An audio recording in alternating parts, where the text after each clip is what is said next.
So, good afternoon, everyone. Welcome to the February 22nd, 2024 ACDHH board meeting. We're going to start the meeting at 4:32, and we're going to go ahead and turn it over to Kyla for roll call. Okay. Commissioner Williams.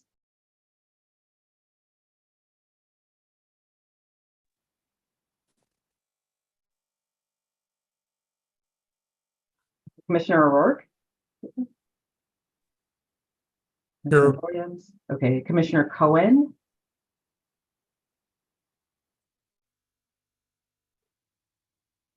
Here. Commissioner Venkatesh. Here. Commissioner Scarborough. Commissioner Present. Benton.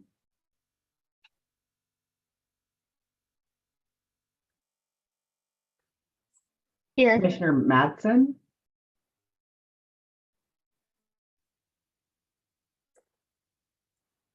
Hello. Commissioner Thompson. Present. Commissioner Webster. Present.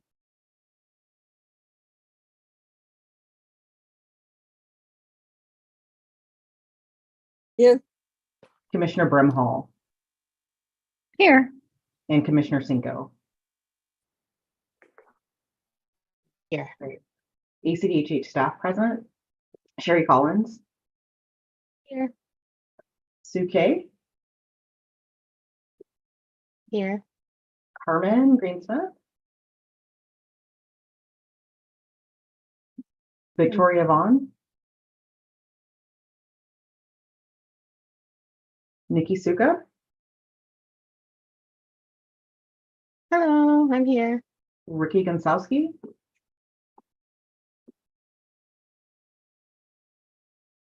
Hello. Cameo Here. Hunsaker. And myself, Present. Kyla Dalton Nava. And then also present is our AAG, Elise Phelan. I think that's everybody.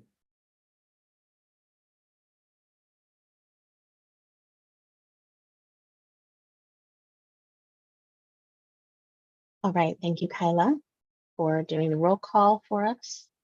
I am happy to see everybody present tonight. We will start off with the proposal to approve, make a proposal to approve the minutes from November 2023, the previous meeting, November 2023. Could someone put a proposal on the floor? Make a motion.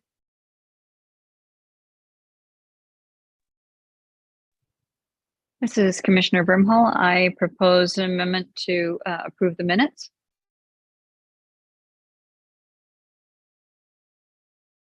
And this is Commissioner Scarborough. I second.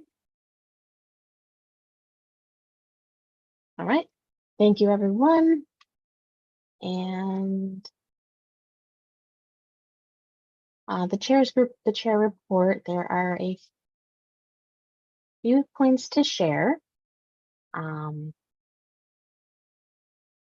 want to start us off with recognizing Susan Webster. Tonight will be her last board meeting. I just wanted to say that Susan, I wanted to tell Susan, thank you for everything that she has done for us,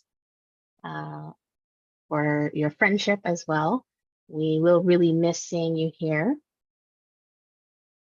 And one of ACDHH staff will send you something in the mail. So keep your eyes out for that. Thank you so much for everything you've done. Appreciate you. Thank you very much. It's been a real honor. I enjoyed every minute. Thank you. And for your friendship as well. Absolutely. Thank you.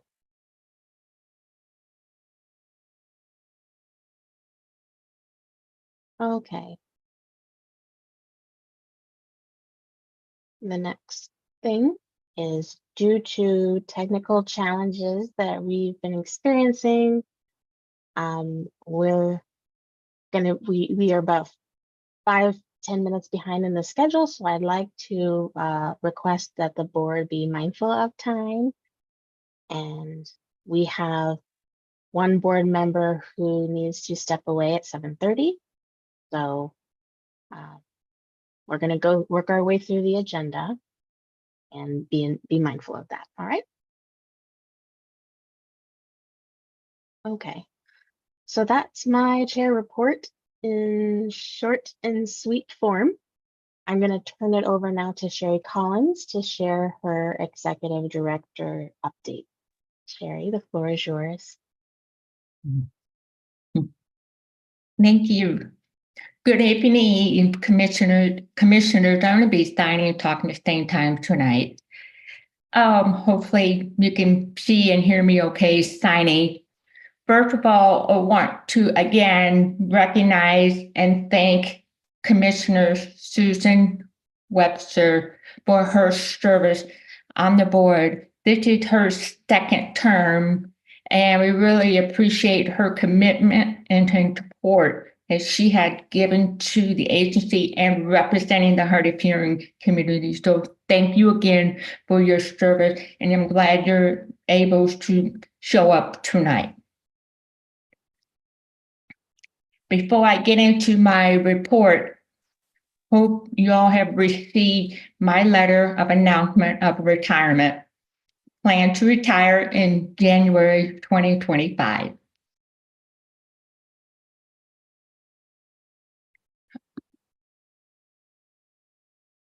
I'm sorry. I was interrupted by a message. Okay, saw that.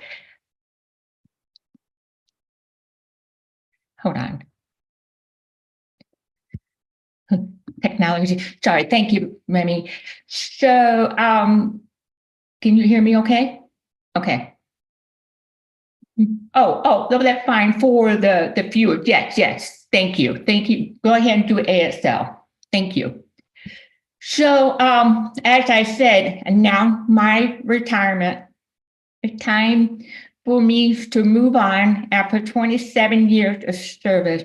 Has been a wonderful years of serving our community in the state of Arizona.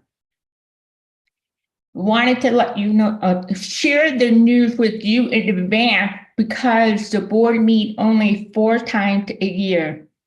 So if you think about after tonight, I have only 3 board meetings left with you. August, November, wait a minute, let me go back. May, August, and November. So November will be my last board meeting. So once you take the time each board meeting, because it's hard to get everyone to meet, and you all have to have some special meeting scheduled for an interview at some point. So I wanted to plan ahead and plan transition at the same time. So at the May board meeting, I will have all the information ready for the board to consider, set timeline, how you want to handle the recruitment, interview, screening, all of that. I'll be meeting with HR to get all the specific information for you. And so if you have any question from now until May, feel free to reach out. It's going to be my responsibility to make sure that the board has all the information and you can make a decision how you want to handle the transition process. So I'm going to get into the board report. Not going to get into the detail because I hope you have the opportunities to read all the wonderful work that the staff has done since our last meeting. We have 2 new staff members who have joined. Ashley Martin. She is the communication asset specialist. She I don't think, no, she's not here tonight, but she knew, worked very closely with Victoria in the licensure department. The other new person, they both started at the same day, is Eric. I'm not sure if I can pronounce his last name correctly, so forgive me, but I'll spell it ALVILLAR.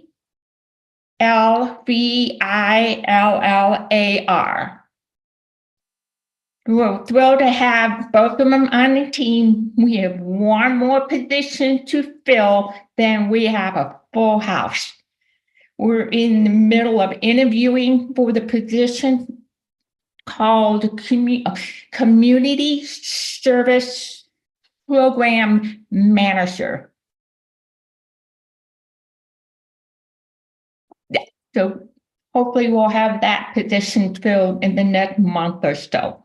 So we're really excited to have some new team members joining us. We had a winter retreat in person, and it was really nice to see a full house, a full room of a staff of 21. Well, now 20. We'll have one more to fill. We had a great day. It was really nice. The one thing that I wanted to take the time to talk about while we're in legislative session is public policy. Nikki is here. She can give some highlight reports and also talk about the deaf-blind support services SSP funding that was shared with us at the last board meeting, and we have some update to share with you and what Nikki has been working on. So I'm going to turn it over to Nikki to give a quick update.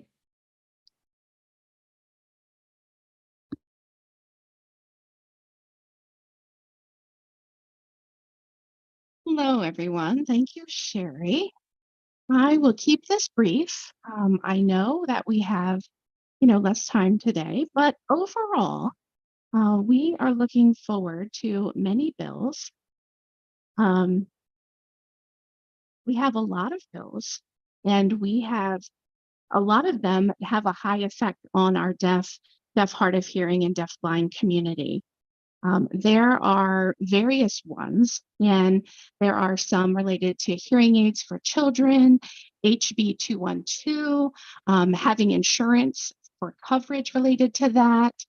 There's multiple bills that need sponsorship, and we want to make sure that we're involved and we're considered within these bills. There are deaf, blind, and deaf needs that need to be represented. So we have had the chair involved, the JLBC has been involved, the Legislative Budgeting Committee as well. We've met with the Governor's Budgeting Office, OSPB, and there are various policy players involved. We've been having a lot of meetings. We've been aligning that with the SSP services and the critical needs, and we've been emphasizing those as well. We are saying that, we have at least over 500 deaf-blind within our community, and there are a lot of services that are needed, SSP services that are needed, services for 55 and over as well, and then ASDB too. We have the growing community of deaf-blind students there. There's about 100 to 125 as well, so there's issues there. As they, become adults and get out into society, into the world. So those are things, very critical things that we are educating. Also funding as well, going back to that short-term and long-term goals related to funding. So as far as short-term goals, we are trying to get sponsorship for this fiscal year, FY24, and then again, also sponsorship for the SSP programs for down the line. So we want to make sure that various state agencies are partnering with us and that they're included in this. The ACDHS and the various things like Sherry Collins was saying, BES, Sherry was mentioning those that are involved in that and getting the funding and having that on top of the funding that we already have as well. So we did ask for an increase in funding, and we are looking forward to that. Also, as far as long-term goals, we want to collaborate with the DES, DHS, and the like, and various agencies, sponsoring different programs for our deafblind community, combined vision loss as well, and the like. We want to make sure that it's just more common to discuss these types of things in the community and in our bills. So if there's no more questions for me from that, I will go ahead and turn it back over.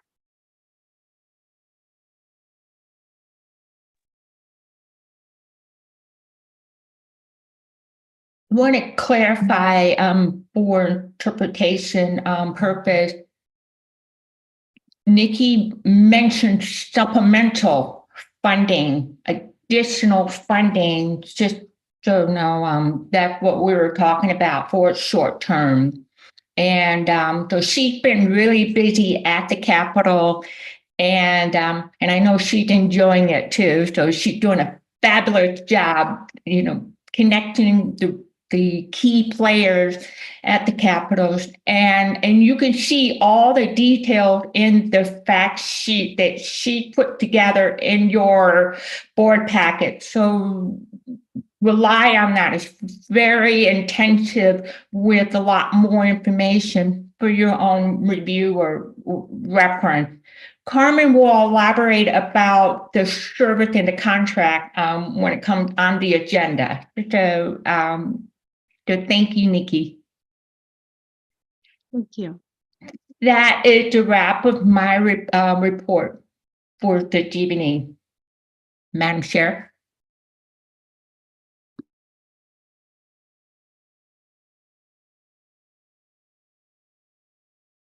Thank you, Sherry. We'll have some lighting stuff going on. I hate when that happens, the blinds. All right, thank you so much. Let's see where we're at. So we're gonna move on to the annual report. I assume that you are gonna cover that as well. Thank you. Extensive. This is the annual report that we are required to submit to the governor's office by statute. So this is the formality process for the board to review, and it's an action item to approve if all looks good so that we can submit the annual report. Are there any questions? The Austin team, Kyla, Carmen, and Nikki team, they all did an excellent job putting the report together, working closely with QK's office, getting all the numbers as well. So I really thank them for the report together. So happy to answer any question. Other than that, you need a required vote.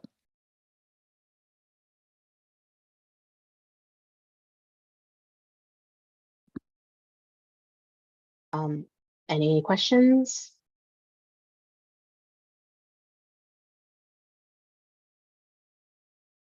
I said, does anyone have any questions? I'm sure there are some curious minds who want to know more. I see Virginia, Commissioner Thompson, so if we want to. Thank you. I did read the annual report and I see it's a rough draft. I'm coming mostly from cosmetic. So I was just kind of noticing some things that's going to need to be cleaned up. Is this something you want me to bring up, or are you just going to kind of edit it? I just read through the whole thing.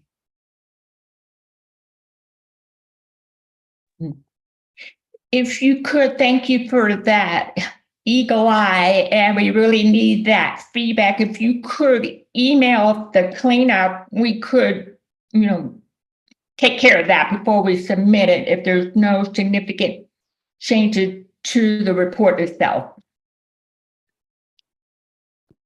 This is Virginia. Thank you. No, the content is good. I was just looking at the cosmetic part. So thank you.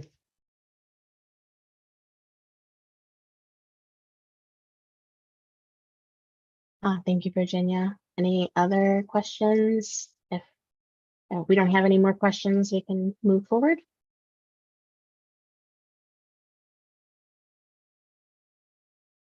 I'm not seeing any, so we'll go ahead and move on to the next item on the agenda, which is the SSP service contract. I'm going to turn it over. I apologize. This is Okay. an action item. I'm sorry to interrupt. I need to vote on the Sorry about annual that. report. Other than Commissioner Thompson's feedback, we will talk with her to clean up the cosmetic. Thank you. Okay, thank you. Thank you, Sherry Collins. I appreciate your reminders. So I'm going to backtrack a little bit. Since this does require action, do we have a motion on the floor?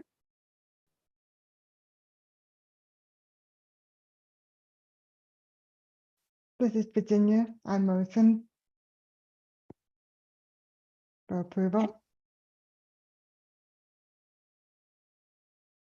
All right, and do we have, This is we have a Commissioner motion for approval? Brimhall.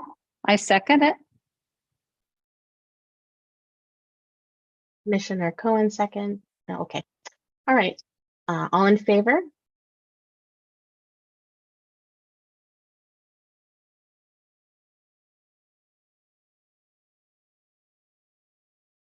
All right. The proposal is passed. I see all the ayes.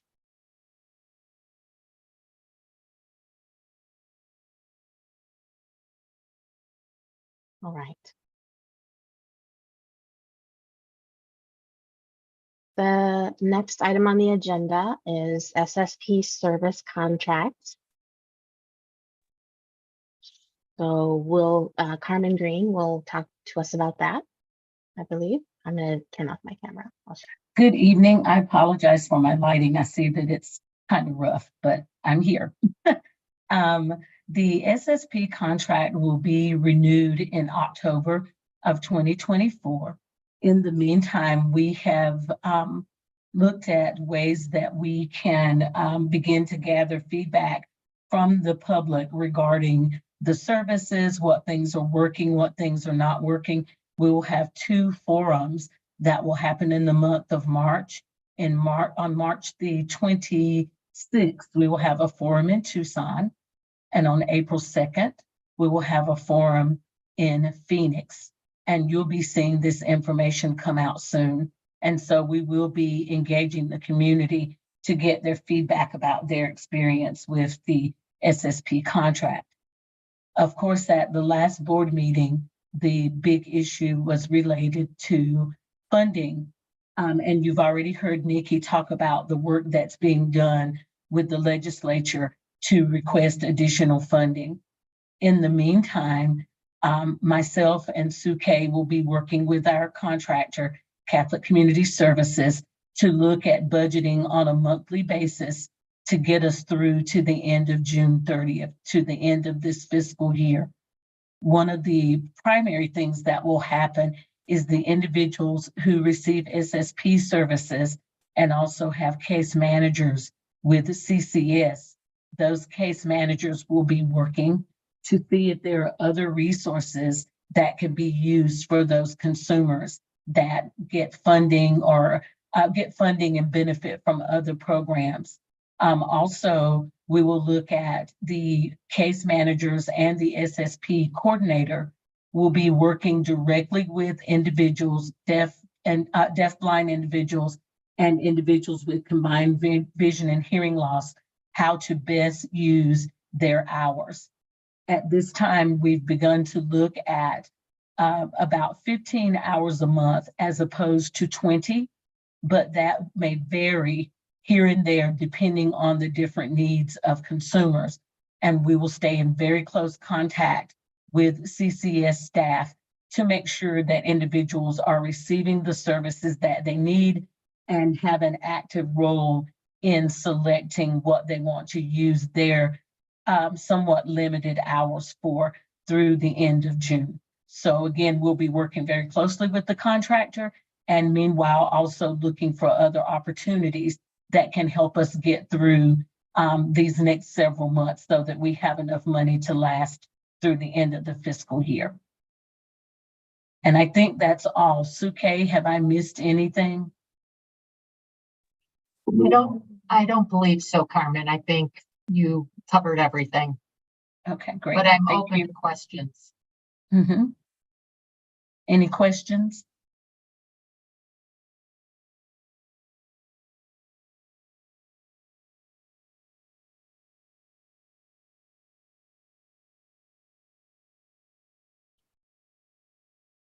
No, this is Andrew Cohen.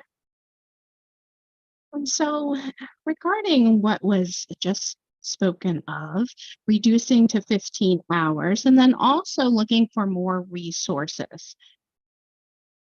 So does that mean our prior meeting we talked about, I'm wondering, does that mean our funding will deplete because of that added hours and added resources? I know our prior meeting, they said there was funding available and we had that. So I just wanted to clarify if you don't mind. Commissioner Cohen, thank you for that question. Yes, we did talk about the fact that the funding is much more reduced for this time of year compared to last year. So that is correct. The funding is going down, and we're using a variety of ways to stretch those dollars that remain. So you did understand correctly. There was money, there was and there is funding still available, but we have to be very cautious so that we do not completely deplete that funding before June 30th. So again, we are looking for other resources. If there's anything, any funding, any grants or anything that we can find between now and June 30th, we will be working to try and get that funding to help support the program. But there is still funding available.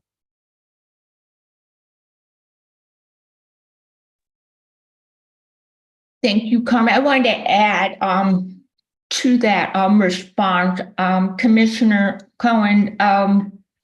At that time, at the last board meeting, we have not received an invoice from the provider. At that time, we were not aware because I think we're 2 months behind. And then after the board meeting, then we discovered that there was a potential for facing a shortage. So it kind of came right after the board meeting that we had more clarification after we got the previous invoice from the provider.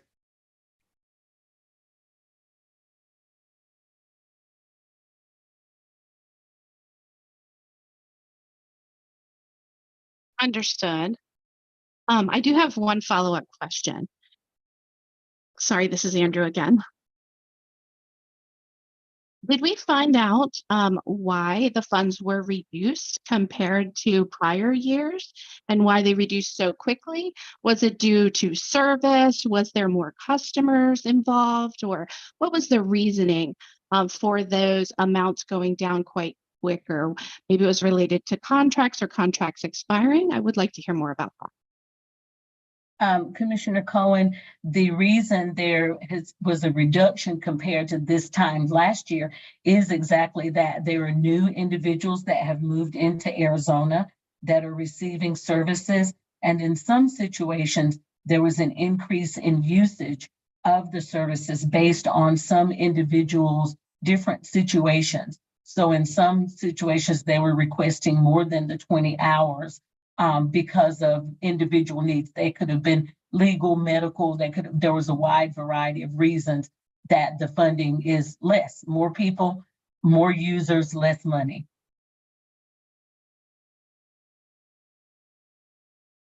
Does that answer your question, Suke? I'd like to add to what Carmen has to say. That pot of money is stable from year to year.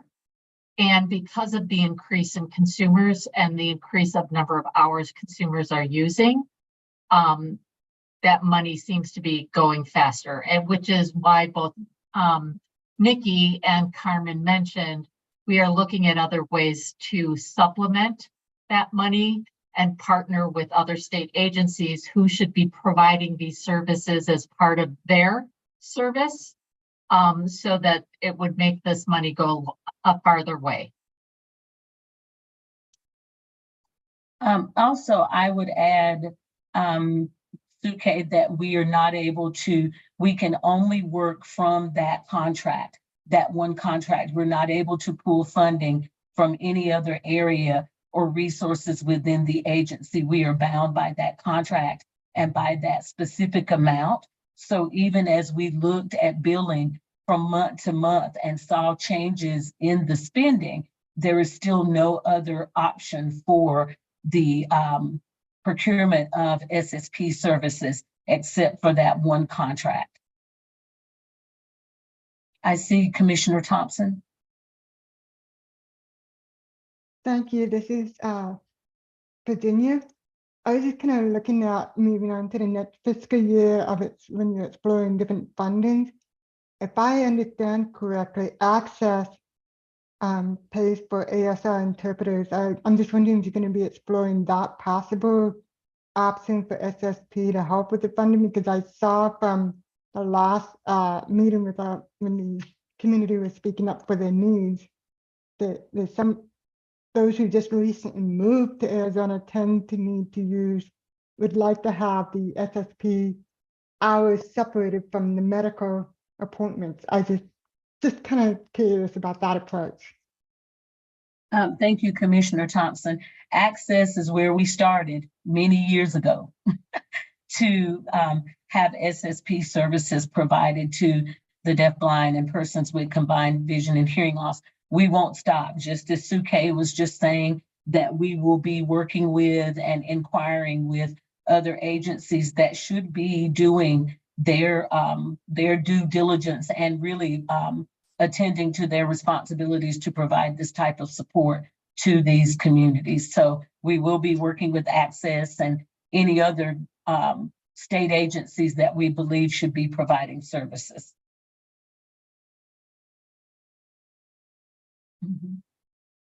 I see Commissioner Scarborough. Yes, I have a follow-up question.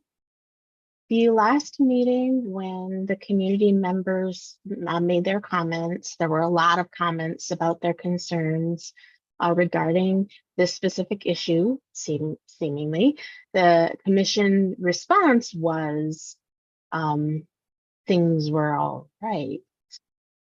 So now the response is the opposite of that, kind of. So things seem to be not all right. We're hoping for the best. That seems to be the current situation. So I'm wondering, your message was the billing is per 2 months behind. Do the commission, do you track those statistics so that you can predict what future expenses will come up? Or like when I request interpreting services, that's something that I track in my role. So to predict future billing, no matter when those situations come up, whether it's next week or next month or in 2 months or whatever. So is that something I'm wondering how you're tracking that? Yes, we thank you, Commissioner Scarborough. Yes, we do track that billing on a monthly basis. And again, even prior to any public discussions about that, there are internal discussions about what we can do. And again, with billing being a month behind, there's always that challenge. We can predict and we have, look at trends. But again, we are left with just that particular funding. So again, there are some things that we are looking into and have been looking into to make sure that we make it through the end of the year. And I do believe that the messaging before, it was correct in that based on the numbers that we had and our predictions that we were in a good place. And so we've learned differently, and we're making those adjustments to make that work. So again, we do track it. Suke?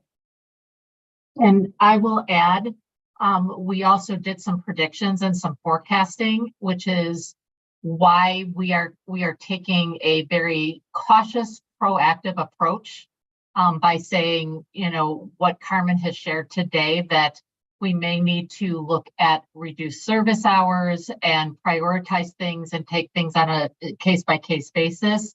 Our forecasting was based on actual number of eligible individuals for SSP services in comparison to how many people are using the services on a regular basis every month. So we are being very cautious in that forecasting in hopes that we will have more than enough to get us through to the end of the fiscal year. But I would rather forecast a little too high and be ready to have to pull in the reins a little bit than to forecast based on the number of current users and then say, you know, have to turn people down because we don't have any money left. So we are taking this very seriously, and we are trying to forecast based on eligible individuals and instead of just who are our current users.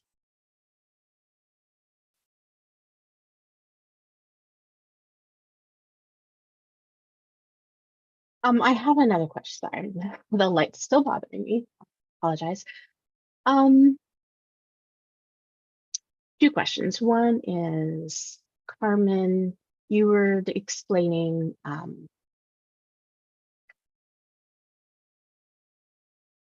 why CCS is 2 months behind in billing. Is that typical? Usually, thank you, Commissioner Cinco. Usually it's not always 2 months, but it's at least the middle of the next month before you get the previous month's bill. And I want to also say that there was a submission that had not, again, a submission that had not been made. And when CCS checked their records, they found that there was one billing, I want to say it was maybe, I can't remember what month it was, that had not been submitted. So sometimes there are errors or challenges along the way, and we may have to review and follow up. Even with our best of tracking, you still have that typical 30-day window, or not maybe 30, but maybe at least 2 weeks into the next month before you get the previous month's billing.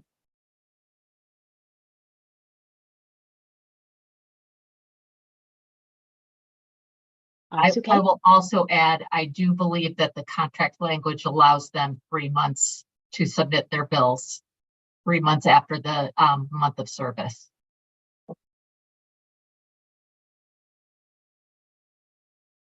Thank you for sharing that. That is very helpful. So my next question, based on what I'm hearing so far, suppose, just hypothetically, I'm not saying it might not happen, but suppose the budget completely depletes and you're not able to find any other resources or anything. What are you as ACDHH going to do to help people at that point?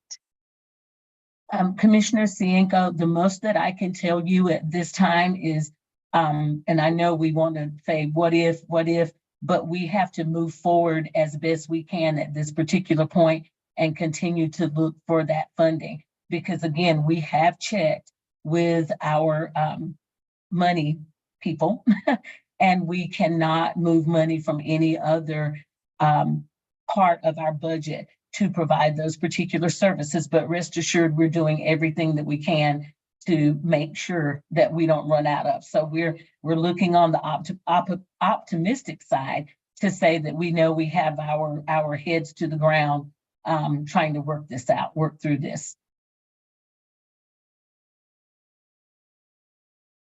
Thank you. Thank you, Carmen. Carmen and Suke, I would just want to say thank you for being very proactive to the point where I know that previously, the previous board meeting, it was very difficult. it was one of the most challenging meetings that we faced. So, but I appreciate what you've done so far for the deafblind community. They really do need our support, and that means a lot. So we appreciate all of the research that you're doing and have done to find solutions. So thank you for that. Just keep going, and we'll keep touching in on this as we go. Sherry, did you want to comment something? Oh, I think another commissioner, I wanted to add, when we heard the concern from the community and I was caught up by surprise, so I immediately met with my executive team the next couple of days. So we met very quickly and was like, what was going on? And that what happened, not that the staff didn't predict, but it was just an unexpected increase that the funding could shorten. That I was not aware of that. So I want to be very transparent with the board and the public tonight. We recognize it, we're addressing it, short-term and long-term. And we take this very seriously, because we don't want anyone to be without services. That is the number one priority. We don't want anyone to be without service. So I wanted to emphasize that. For the long term is what Nikki was talking about, the different strategy, and Carmen mentioned about, and I think Sue K as well. We have to meet with different state agencies. They're going to have to take some of their share of the cost. The governor's office is aware of this. We met with the governor's office, Senator Kavanaugh. We have met with the key people to let them know this is a priority. So, for example, one strategy we will have to do at the next budget request, which is due at September 1st for all state agencies, we are required to submit our budget request. We will look into a request to increase that line item, because that is a line item that we have to increase. So that will be the next budget request. Just to give you an example, there is a bill right now at the legislature. It's a funding appropriation specifically for independent older blind community. Well, we're looking at that. Can that include our community SSP, deaf blind who rely on SP? We are already in conversation on what does that mean. So to give you some examples of the work that our team is doing, hope that kind of clarifies some of the challenges. Thank you, Sherry Collins.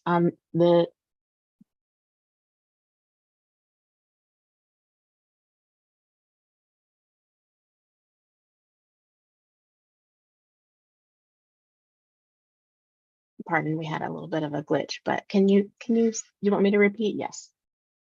Okay. Say I want to recognize Commissioner Benson wants to say something, and then it would be Commissioner Cohen after that. Thank you. I do understand this is quite complicated. There's some complicated issues here. But my question for the staff is that, can we order either a Phoenix community meeting, go to a Phoenix community meeting, like the board members actually be there, and then also the Tucson community business meeting to hear their support and show our support, and also field any questions. And as far as the bill being discussed, I understand. And we just want to be able to help. We want to be there. We are here for you and to support you. So if we're unaware of what the needs are, then we're not able to do so.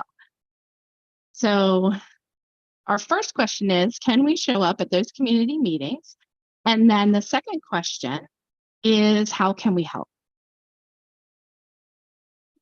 Commissioner Benton, yes, both of those meetings are public meetings and you are very welcome to attend those. I'm sure the community will appreciate your participation in those particular meetings. And at this particular time, I am not aware of anything other than demonstrating your show of support will certainly be helpful as well. Okay, thank you. And this is Nikki as well, related to the bill SSSB 1305. I did send a message to Sherry as well. Those bill sponsors that are involved in that, we need to reach out to them and show support to them. We want to make sure that we're stating the deaf-blind community needs to be involved. The bill provides $1 million to ECS. It's the Independent Living Program for seniors who are blind adults. So as far as that goes, the criteria is vision loss. And then, so with that, we just want to make sure that SSP services are provided. We want to make sure they're providing tactile interpreting. So we want to make sure that that information is being researched and put into these bills. Definitely, we want to make sure that you all are aware as well. Just connect with your legislators, get with those key people, those key players, both in the House and the Senate. So I can put together an email of various contacts and key players for all of you. And that would be great to have your support to reach out to them as well. I would appreciate help in that way. Definitely, I would appreciate your support in that. Thank you very much.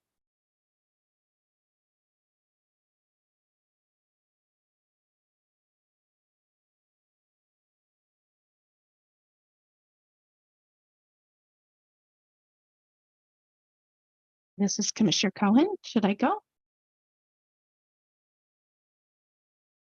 Sorry, you're freezing again a little bit. I apologize. Okay, this is Commissioner Cohen.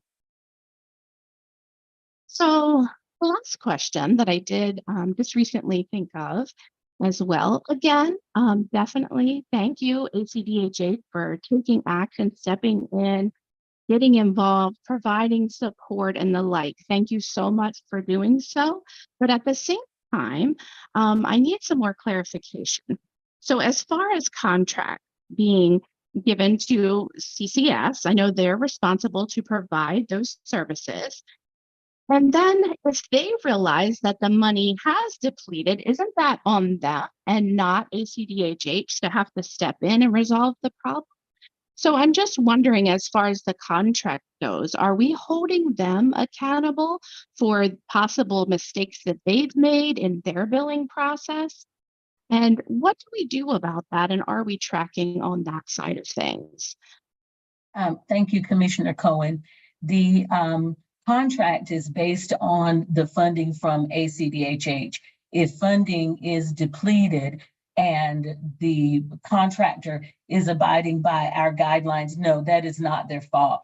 There are errors that can be made on both sides. And I will say that CCS has been very communicative with me about challenges when they face them. And so, no, it is not their fault as a provider. Again, it's not only the additional request. For example, there are other events that happen in the community that draw the attention of the deaf-blind community, CVHL community, and they want to be engaged. And there are a lot more hours than being used for people to participate in those type of activities. So no, this is not the fault of the contractor. We stay in contact and they let me know when they have questions and concerns, and I respond to those at that time. So no, it is not the contractor's fault.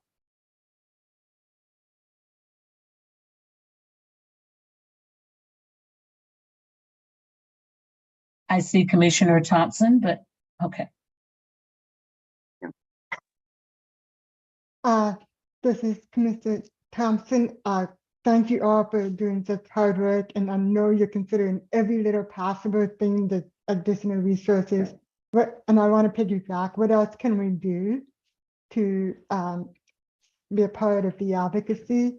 Because I do see in the community a lot of needs, obviously, and I also see that there could be a lot more.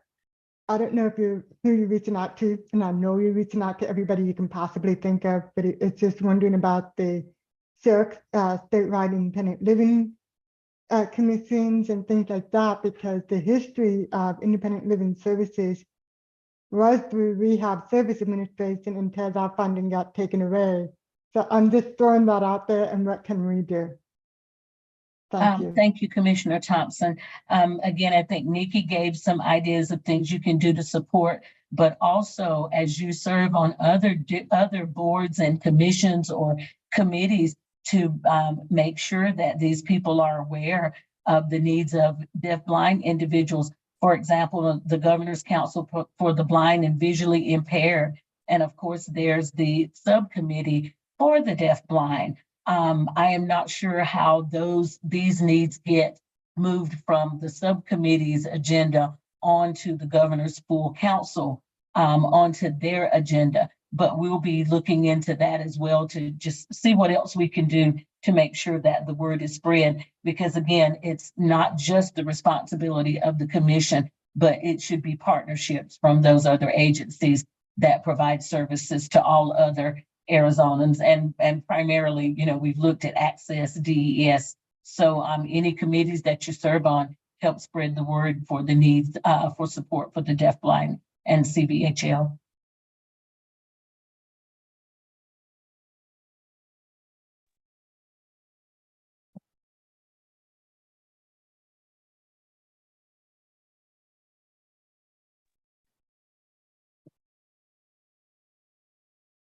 Sorry, I was.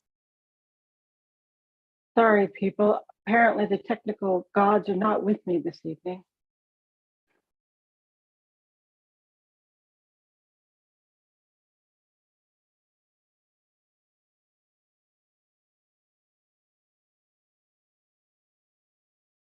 Okay, so thank you for the comments on the SSP contract. We're going to move on to the next agenda item, and that will be public comments. We do have, I believe, 3 or 4, if I am not mistaken. So I'm going to turn it over to Commissioner Ben to cover those public comments. Okay, I'll just read the statement for public comment. The board is responsible for establishing time limits for public participation. Unless modified by the board at a particular meeting, each speaker is limited to 3 minutes on all topics. Personal attacks on board members, staff, or other persons in attendance or absent are discouraged. Individuals are cautioned that statements concerning others that could be considered slanderous may subject the speaker to civil action. Those who violate this rule can be barred from future appearances before the board. This applies to both public hearings and board meetings. Your cooperation is appreciated.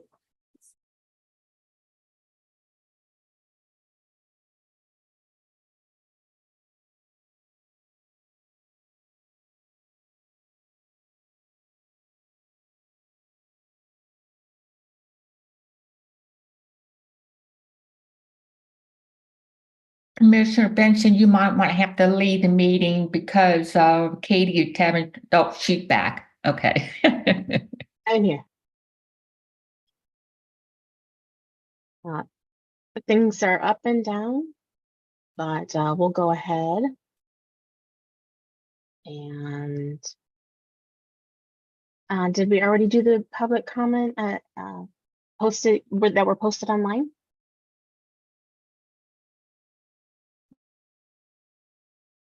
Okay. No, we didn't. We just went through the policies and the rules related to it. All right, then we'll go ahead and share those public comments.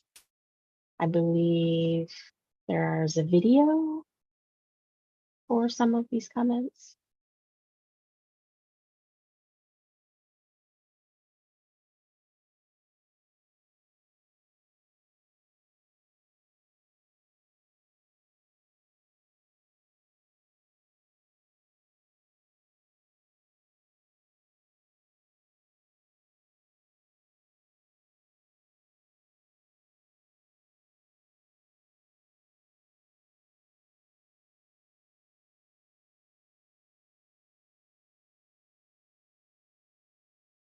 So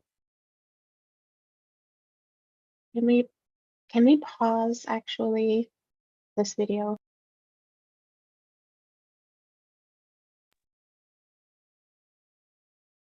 So the interpretation is delayed because, all right. It seems there's not an interpretation happening. We don't have an audio, and Sandra does not have a transcript. So, and Sandra's saying, give me just one moment to prepare. I just got it. And Sherry's asking, who is this person? Commissioner Stanko saying that is Peter Buckland.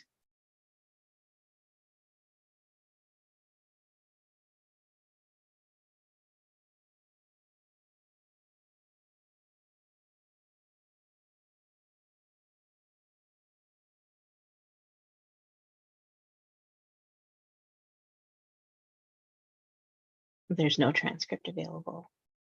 Sherry's saying we'll have to restart the video then. Ricky, if you could restart the video. All right.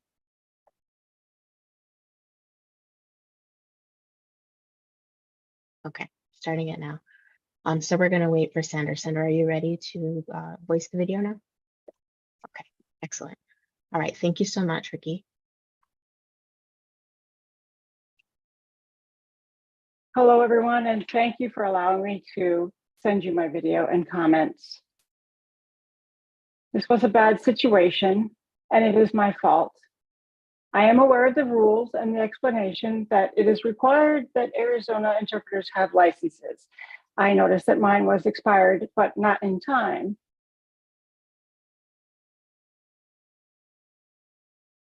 I have a system at home where I keep a spreadsheet of all the state licenses that I hold and their due dates. But my system is not perfect, and I did overlook the dates. I do need to repair that system and make sure that I figure out when the correct dates are and have them all in order. And then I realized mine was expired when I was working for Arizona. So I need to restart the application process over again and get my paperwork submitted. So I will repair this situation immediately. And I work in Arizona only on a video remote basis. And the hours that I had worked were not many, but I was informed that I needed to wait and not do any more hours in Arizona. So the only work I did was VRI. That's the type of work I do. I'm a freelance interpreter along with other roles, but the only work I do, as I said, in Arizona is video remote interpreting. So I do admit fault and I understand, and I was not trying to ignore the rules, and I will try, well, I certainly wasn't trying to break any rules, and I will try to repair this as quickly as possible. I'm willing to pay any fines or penalties imposed. And I would like to continue to work for a VRI company for Arizona in the state in the future, as I respect Arizona and its rules and its licensure. As I said, again, I admit fault, I apologize, but it was just an oversight on my part, and I will repair my system. But again, it was not intentional. Thank you so much. I hope my comments and my information serve you well. And I'd like to continue to interpret in Arizona and to help the community in Arizona. Thank you. Take care. Bye-bye.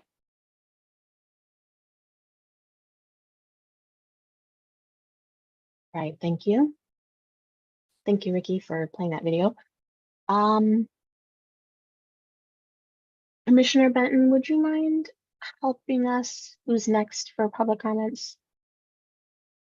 Sure. The next public comment is from Virgil Greenfield, and it was a written comment that was submitted. The subject is commenting on the interpreter complaint filed against him. And it says, "Dear board members, First thing I would like the board members to know is any breach of interpreting laws in the state of Arizona on my part was completely unintentional. VRI companies are hiring interpreters as employees and allowing us to gain licensure in each state. It was my understanding that VRI companies are contracted to interpret for businesses and they route calls based on the interpreter's licenses. In my case, I worked with one VRI company and had Arizona licensure. I left that company, and in the interim, my license expired. I later was hired by another VRI company and reapplied for Arizona licensure. I do not believe I listed or informed them that I had Arizona licensure. So if it holds true that VRI companies do not route calls to interpreters without proof of state licensure, then I would not have interpreted for companies in Arizona until I provided them proof of my current license. There has been a great influx of VRI companies in this interpreting industry in the last few years, and unfortunately, there is not enough education or clear direction provided. As you are aware, every state operates things differently.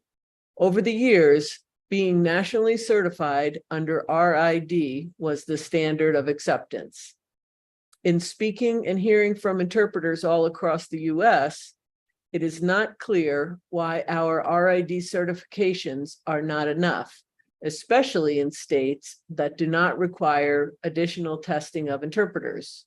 We are doing the same work under the same CPC and other professional expectations. I hope the board can be merciful and understanding in their decision of this case. I appreciate their time and admire their desire to protect their constituents. Warm respects, Virgil Greenfield, CICT.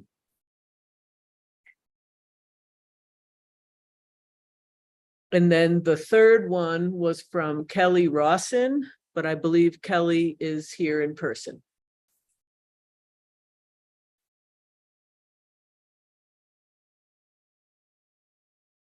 All right.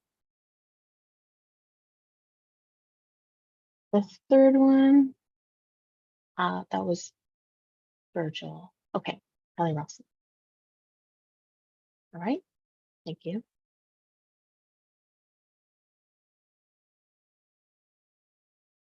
Kelly, are you ready to give your comment? I am ready. Good evening, everyone. As you can see, my name is Kelly Rawson. I'm grateful to be here tonight, and I'm also grateful for all that the commission does. I am a very blessed mom of a 23-year-old deaf plus young man. And I do have some challenges that I'd like to bring awareness to that we're going through. He is a member of DDD. About 2 years ago, we were looking for a day program for him. We finally got him into one. A lot of them turned us down for many different reasons. We found one that accepted him. And at that time, there was some issues around getting him interpreting services. We finally got through that. DDD did assume responsibility for those services, but they also required that the vendor was to handle that and to submit their claims. We are now at a point where they are not paying the claims at all. So the day program that he attends now, he's been there since August. And DDD has not paid 1 penny of interpreting services since August. It continues to be an enormous financial burden on the vendor. And it sheds light onto why so many vendors had turned us down in the past. So we are now at a point where the vendor is going into the red. Other vendors are, not wanting to take on deaf members in fear of going in debt. I have filed several grievances. I have, So we have 30 seconds left for your comment, just so you Okay. know. just to let you know, other things I have done. I have recently gotten the governor's office involved. I have contacted Channel 3. So I just, it's been very difficult. A new member just started at his day program who's also deaf. She does not have interpreters because the family was never informed by DDD that that's a service that they provide. I know that the commission on a couple occasions have informed DDD within our case that if they needed training amongst the staff, that they'd be willing to do that. And I don't believe they've taken advantage of it because you've got the people on the front lines, such as sport coordinators. Unfortunately, I apologize, but we are at time for your comment. Okay. But thank you so much for sharing your comment. And I have a clarification question. I know we can't get into this discussion, but for clarification, I want to make sure I understood. But first of all, thank you for sharing your concerns with that. You had mentioned that you filed two grievance, to DES, DDD? Yes, DDD. Yes. Okay. And both the same department? So the first grievance was a general grievance. Okay. The second grievance was a leadership grievance. Okay. I have not gotten a response from the grievance department. That last grievance was filed over a month ago. Okay. There's still no contact. They have not contacted me. And they just continue to, the leadership continues to say they're going to fix this. But we're going back to August of last year at this point. They owe this one DTA over $100,000 right now. Okay. Thank you for that clarification. You're welcome. all right, thank you, Kelly, for sharing your comment. Sorry to hear that's been happening. From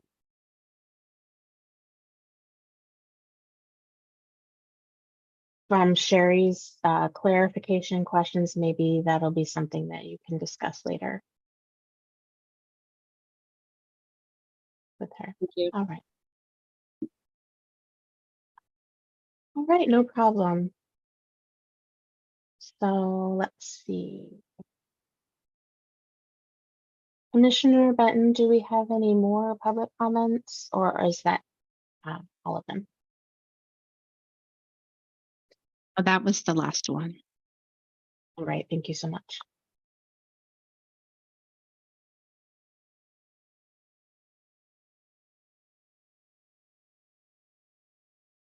Now's a good time, I think, to take a break for the interpreter and cart providers to, and everyone else to run to the bathroom, grab a snack, whatever we need to do. So is it a good time, do we think?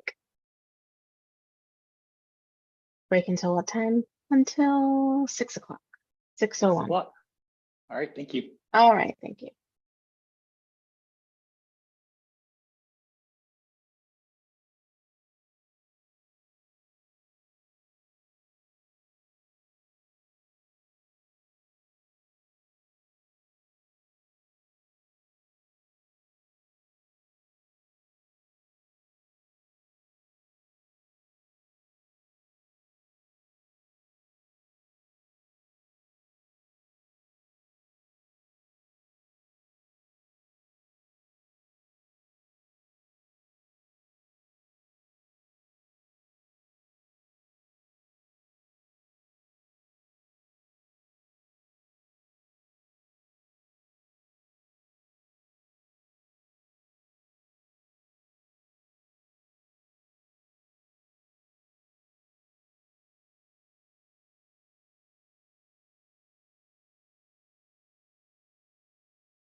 Okay, I think everyone should be back by now.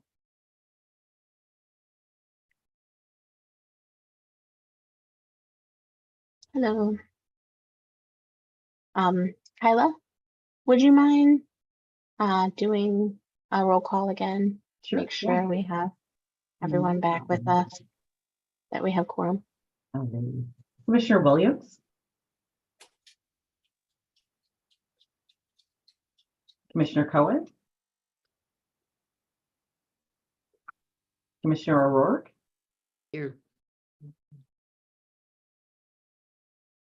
Commissioner Venkatesh. Here. Commissioner Scarborough. Here. Commissioner Benton.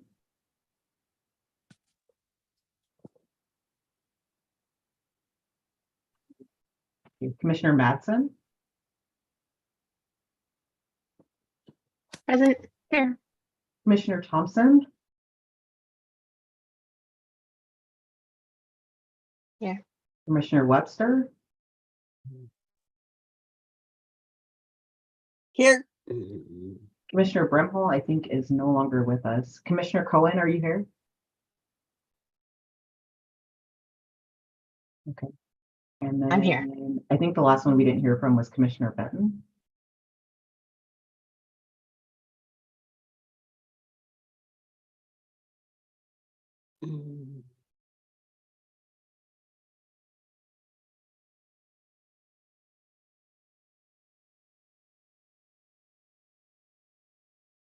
Commissioner Benton, are you here or did we lose you?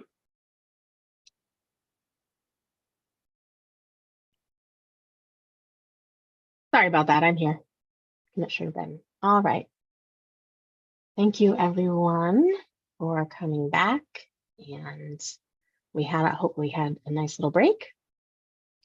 The next item on our agenda is interpreter complaint that require discussion and action. So there are 5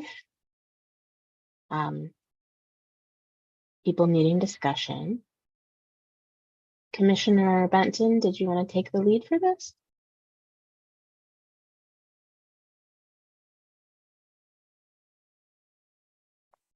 Sure. The first complaint. The person is Penny Pelosi. Yes, Edley.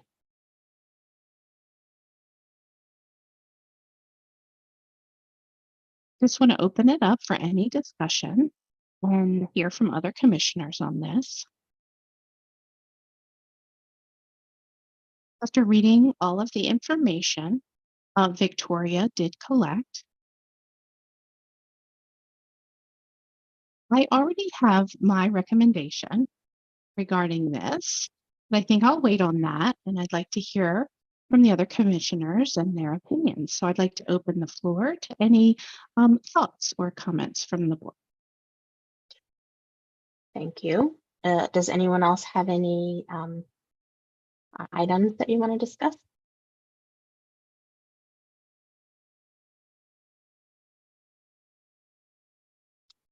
If not, okay. Let's see.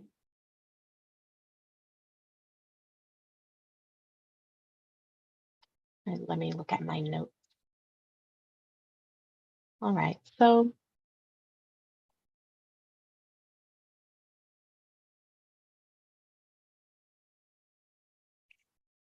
Sherry, would you mind helping out? Do we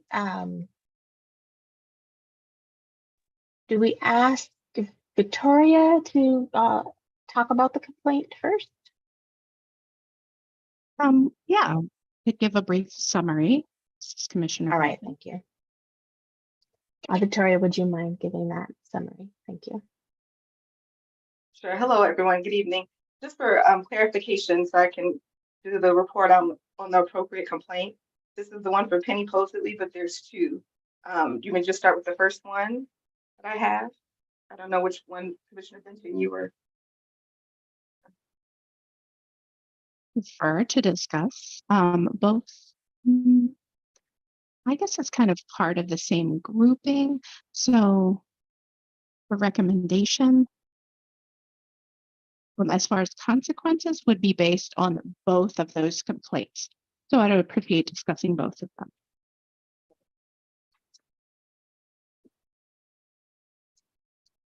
Here, okay. Let's start with, again, this complaint is for interpreter Penny Posedley. And the complainant for this particular complaint is Karen Tenen. I'm going to provide a brief summary. This particular complaint involves allegations of misconduct and inappropriate behavior on the part of Arizona licensed interpreter Penny Posedley during a video phone interpreting session with Karen Tenen on August 18, 2023. Ms. Tenen claims that Mrs. Posedley overstepped boundaries by searching her wallet without permission during their interaction. She did not effectively facilitate communication. She controlled the conversation and did not allow for Karen to provide her feedback after the interaction was completed.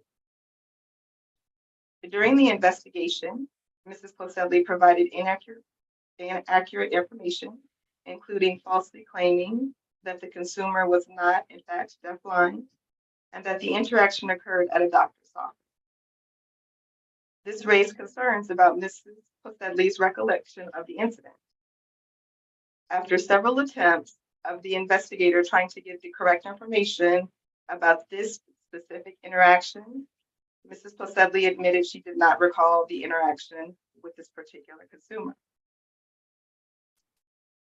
Clear communication, respect for boundaries, and accurate reporting are crucial in interpreting settings, especially when dealing with individuals who may have specific communication needs and/or challenges.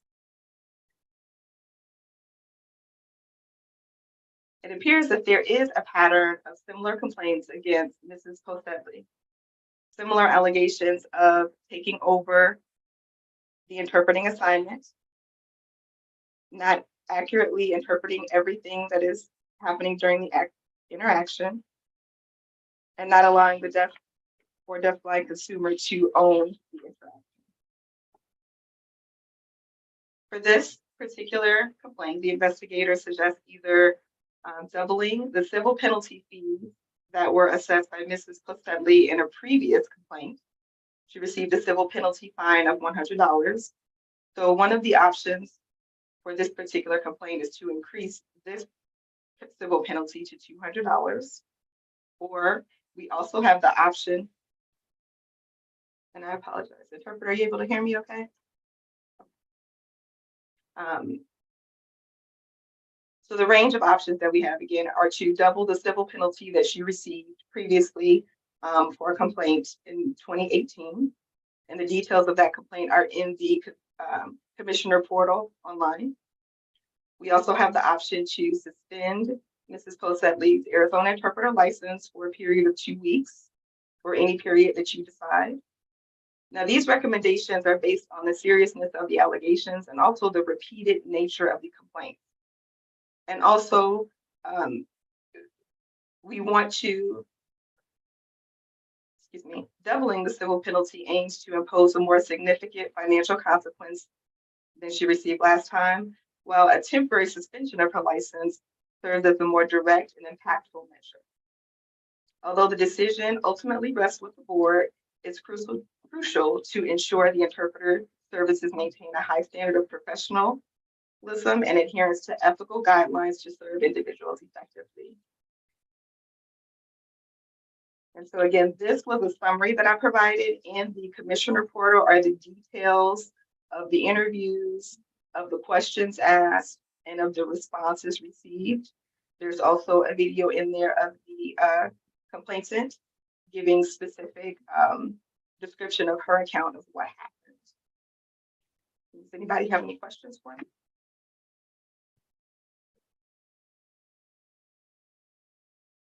So the second part of that complaint, do you mind explaining that as well? of this complaint, let me clarify, or the second complaint for Penny Posebly?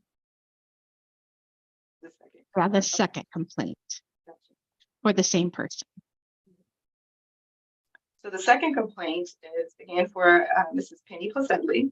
The complainant is Melanie Hamlin. And here is a summary. On November 28th, 2023, Melanie Hamlin had an MRI appointment and was provided an interpreter for that appointment. The interpreter for that appointment was Arizona licensed interpreter Penny Posebly. Ms. Hamlin alleges during this appointment on November 28th, 2023, Mrs. Posebly's husband showed up at the appointment. Ms. Hamlin states that Ms. Posebly's husband was complaining about the appointment taking too long.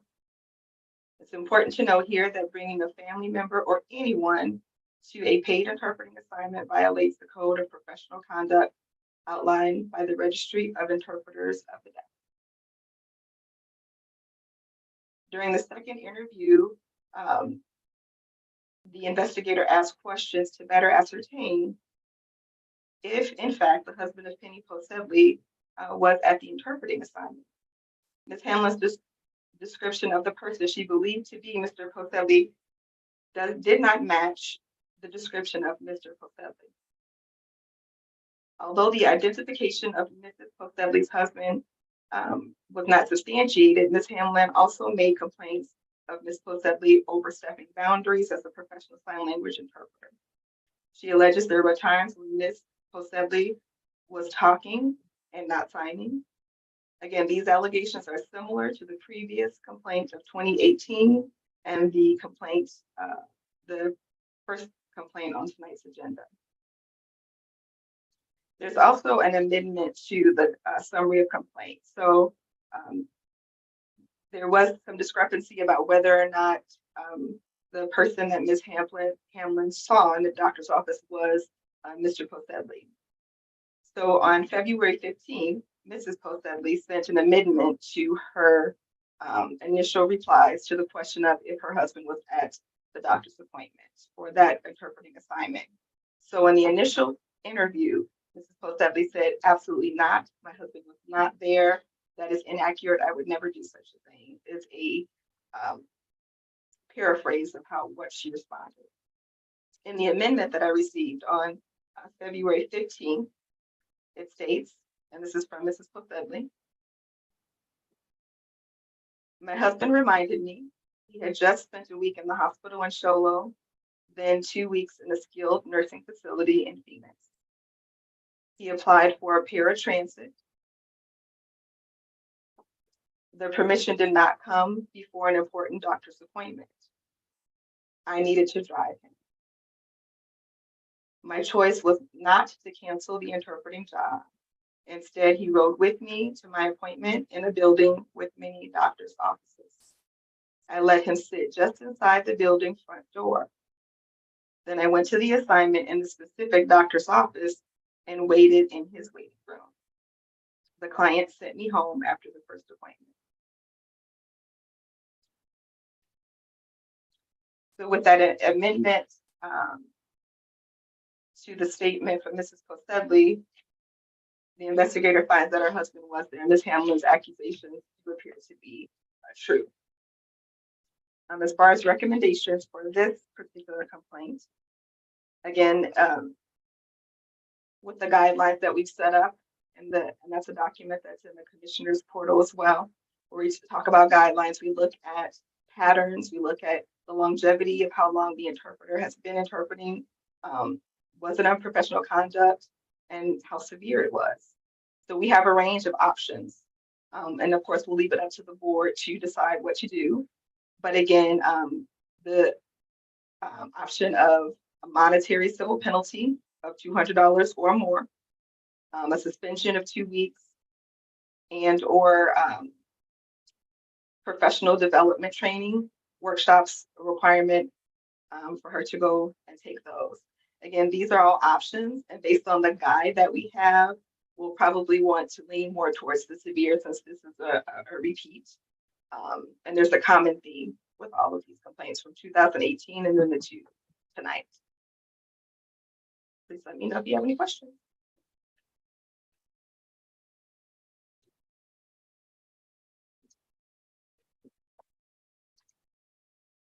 Thank you, Victoria, for sharing those summaries. Any questions from the board for Victoria? Hi, yes, Jennifer? Commissioner Scarborough? Yes. I want to follow up about those two complaints. They included recommendations because it's a pattern of behavior. So I'm wondering, those recommendations, are they they are the same recommendations? However, we should consider those separately, right? So my reading of that means it will be 4 weeks total of the recommendation, total suspension based on those recommendations. Is that the intention? So and that's a good point. No. So the intention is to basically just do a range. If the board chooses 4 weeks, that's what you guys choose. I'm recommending, just based on the pattern, same thing over and over again. Wanted to emphasize what our options, the full scope of our options. So we do need to vote on them individually. And the recommendations are similar for both. You don't have to follow that, you know what I'm saying? But yes, it's up to the board what they decide to do. All right, thank you. Thank you for clarifying. Okay, thank you. And I see Commissioner Webster wanting to make a comment. It's probably a comment, and I agree with Commissioner Scarborough. Just during the years that I have been on the commission, this name seems to come up repeatedly. And that would be a concern that I have, because as individuals deal with her, it might be a one-off situation, but we're seeing a definite pattern here. Thank you.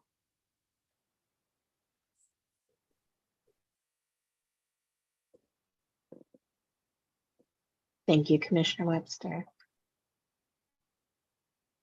And do we have more questions from the board? Commissioner Scarborough?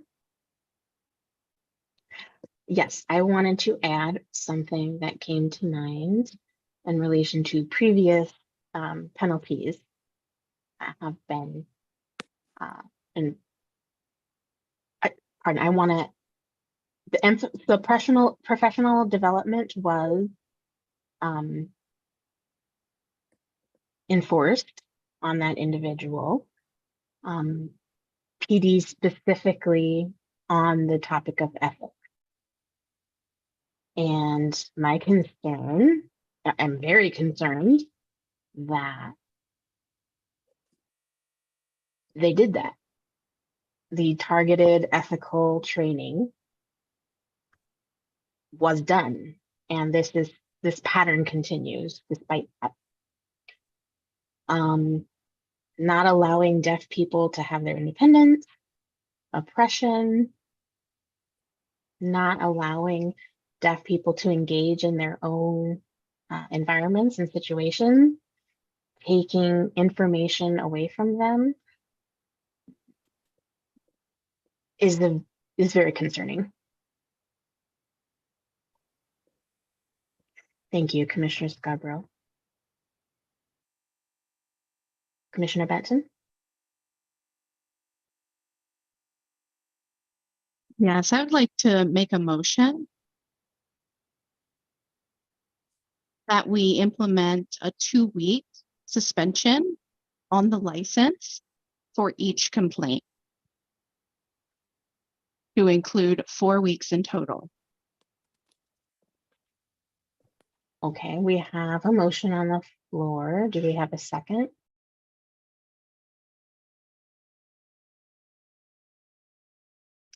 This is Sherry Collins. I have a question. Do we have to mean, I'm looking at Victoria or the AAC. Do we have to specify the date of the 4 weeks? Or how do you determine, or you can break it up? I want to make sure you have clarification. What does that mean?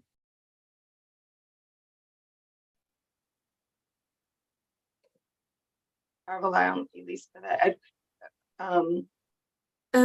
Well, have- since, oh, sorry, I'm since, sorry, and I hate to. go ahead, Victoria. Do we need to go into executive session to ask Elise about this, Sherry?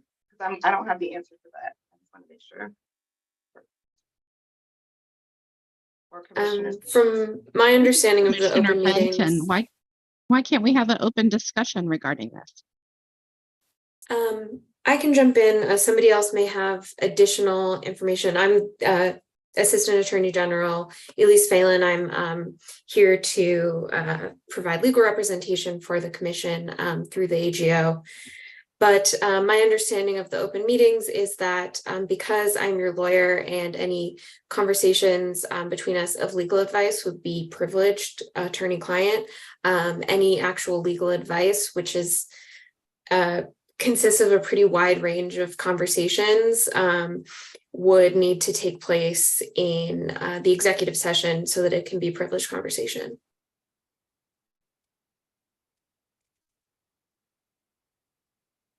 Commissioner Benton, okay.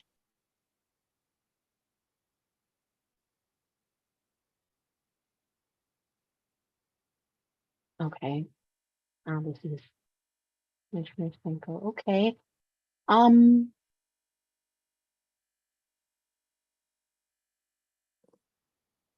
Does the board want to go into executive session to discuss? We have a proposal open on the floor, a motion open on the floor, pardon the interpreter. So do we want to do session, Commissioner Benton? Commissioner Benton, could we say, let's see, effective April 1st in a continuance of 4 weeks after April 1st?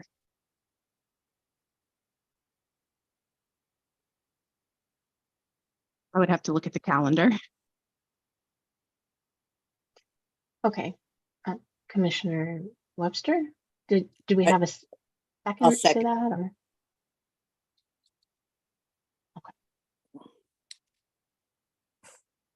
Okay. Kyla, can we do roll call? Sure. Or we can go into executive session if we need to.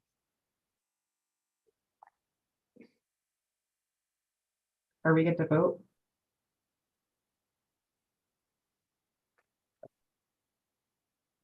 Commissioner Williams? Commissioner O'Rourke? Commissioner Cohen?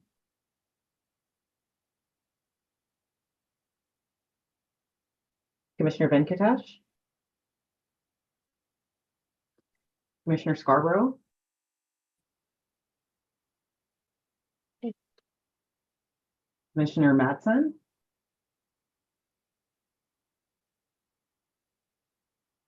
Commissioner Thompson?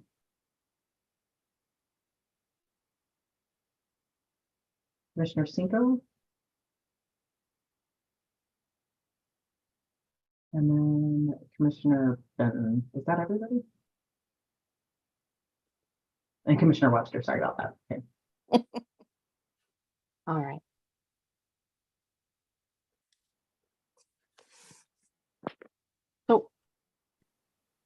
Oh, hang on a second. Sorry to interrupt, because all the vote were silent. Could you repeat orally the record of the vote, Carla? Thank you. Sure. All right. Commissioner Cinco?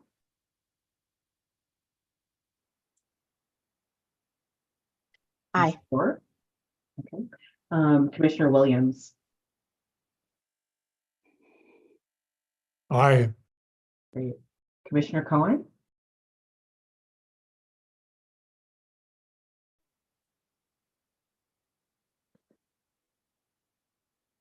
We'll just go with Commissioner O'Rourke because she's on the screen. Commissioner O'Rourke? Aye, okay. Commissioner Cohen?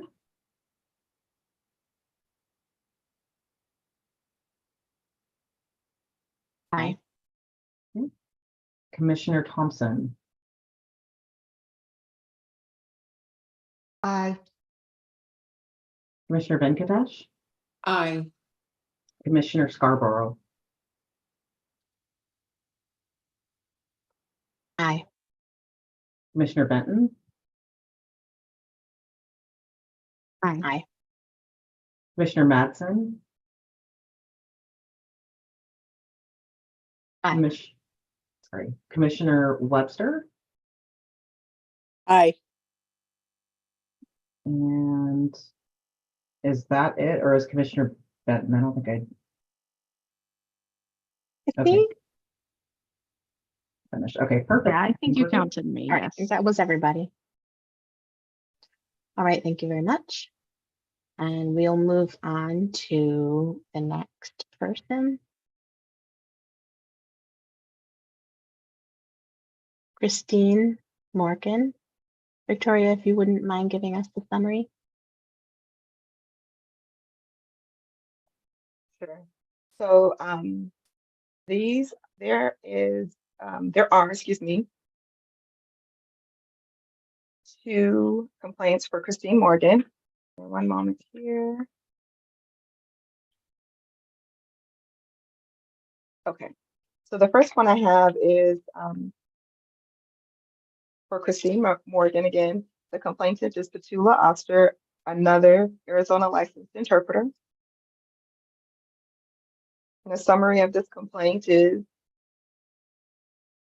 Arizona licensed interpreter Petula Oster submitted a complaint against Arizona licensed interpreter Christine Morgan regarding the behavior of a service animal during the assignment on May 31st, 2023 in Lake Havasu, Arizona. According to Ms. Morgan, her decision to bring the service animal on the assignment was due to the long distance of travel to get to the assignment in Lake Havasu. She stated, the assistive animal was there to monitor her heart. She states permission was sought and granted for the service animal to be present during the assignment by the deafblind consumer and their family. Ms. Petula Oster reported disruptions caused by the service animal and assessed they affected the quality of interpretation services provided to the deafblind consumer. Both parties, Ms. Oster and Ms. Morgan, acknowledged the assistive animal was tethered to Ms. Morgan's leg throughout the assignment. Ms. Oster says the movements of the tethered animal caused Ms. Morgan's body to move continuously throughout the assignment. These unexplained movements caused confusion for the deafblind consumer, according to Ms. Oster. After reviewing both interpreter statements, the investigator finds that there are some inconsistencies with Ms. Morgan's responses. Upon arrival at the assignment, Ms. Morgan says she asked the consumer and family if it was okay to bring the animal into the home. If they were not comfortable with the animal, she was prepared to leave the animal in the car with the AC running. If the animal needed to be present to monitor her heart, the animal could not fulfill its service in the car separate from Ms. Morgan. It stands to reason the animal would also be unable to fulfill its service tethered to her leg, far away from her chest or heart area. Some of the key points from the statement from Ms. Oster says that Christine was actively engaged in a reward system with the assistive animal while she was interpreting. She also states that the client that they were providing services for has other medical and physical conditions that should have been considered, in her opinion, prior to a service animal being introduced to the environment. So this situation is regarding the behavior of the service animal or the needs to attend to the service animal. and its impact on the effective communication for a deafblind consumer. Here again, there are concerns that there is a pattern. In this particular complaint, the deafblind consumer and the family were not given, doesn't appear that they were given advance notice to allow them to decide if they would be comfortable with having the service animal in their home or not. And the behavior of the service animal was a problem. Being tethered to Ms. Morgan's leg and creating the movement, which caused confusion for the deafblind consumer. There are some recommendations here, and again, this is up to the board, but just to give you some options. We have a civil penalty of 20 hours of ethics workshop training to be completed within the next 60 days, and 20 clock hours, I should say. Or 20 clock hours of workshops on how to work effectively with deafblind consumers. We also have the option to suspend Ms. Morgan's license as well for 1 week or whatever time frame that the board decides. Does anyone have any questions for me regarding this one?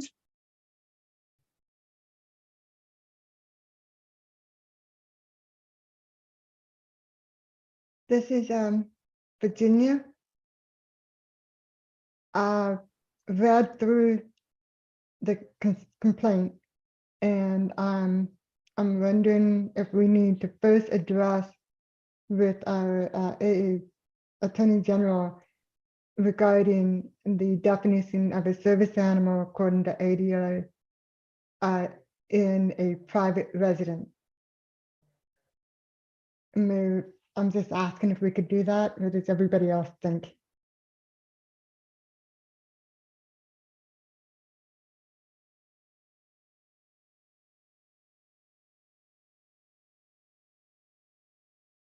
I agree. This is Commissioner Scarborough. I move we go into executive session to discuss with the AAG about the service animal requirements. This is Commissioner Sanko. We have a second. I second Miss. Commissioner Madison. All right, we have a second to go into executive session to discuss the service animal question in private. So if you wouldn't remind moving, would not mind it moving us to the closed session, please.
Sorry about that. Before we move on, I want to remind everyone that we have interpreters until 8 o'clock. So just FYI. Do we have a motion on the floor for Christine Morgan's complaint?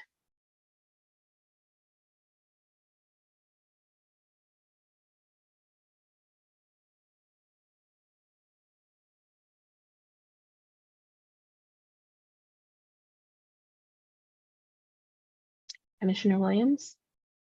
I was thinking all this time about how to deal with this. And it occurred to me that part of the problem here is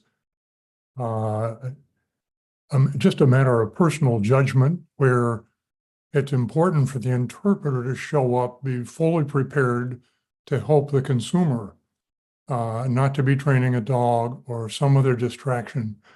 So if we're to the point now we're talking about how to what to do for a penalty or anything else, I would suggest we at least think about a combination of a penalty and some kind of training to reinforce the ethics and the way to deal with the deafblind folks. To me, the issue here is that the interpreter has to be prepared to come to the event focused on the consumer, and whatever it takes to do that, you do. If you go there with a plan to be training your dog while you're trying to interpret it, you're not ready. You should pass and let somebody else do it. So I'm suggesting we consider a combination of a penalty and some reinforcement of the way to deal with a deafblind consumer.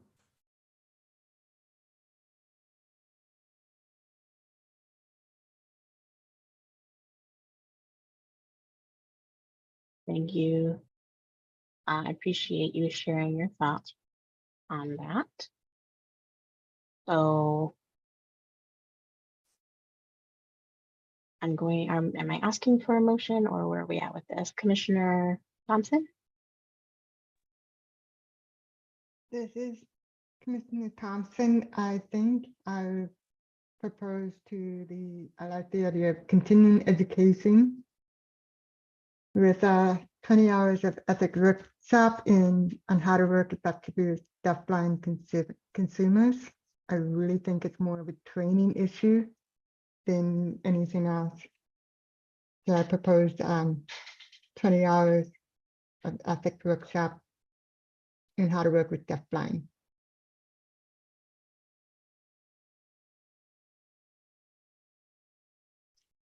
Thank you. We have a proposal for 20 hours of ethical training on working with deafblind consumers. That's the motion. Do we have a second on that?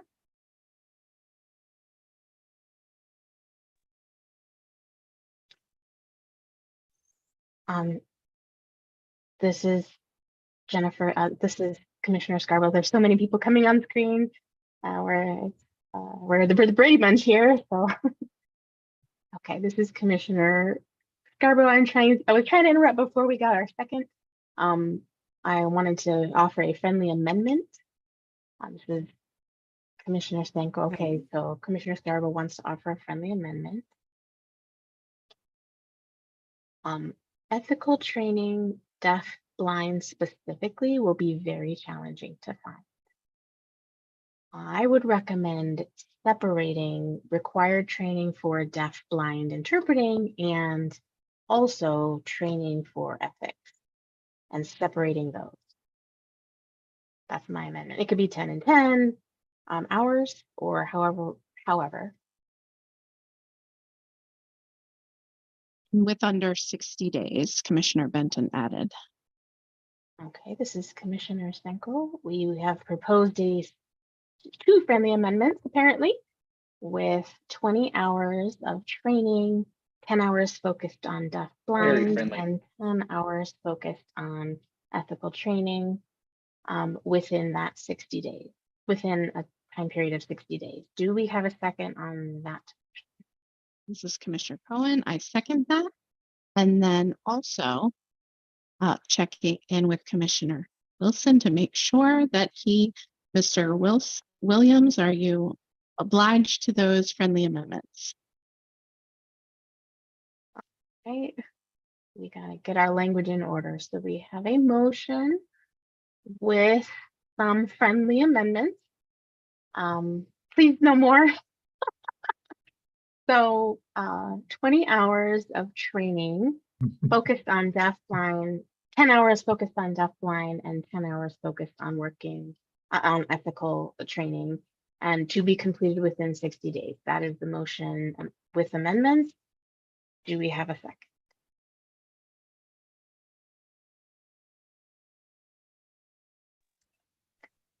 Commissioner Webster, I see a This is second. Commissioner Webster, I would second the motion. Okay.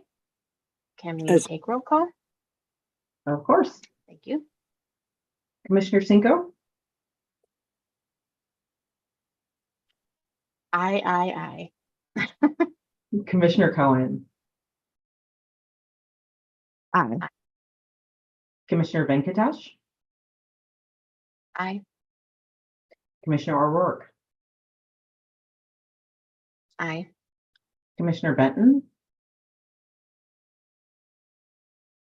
Aye. Commissioner Scarborough,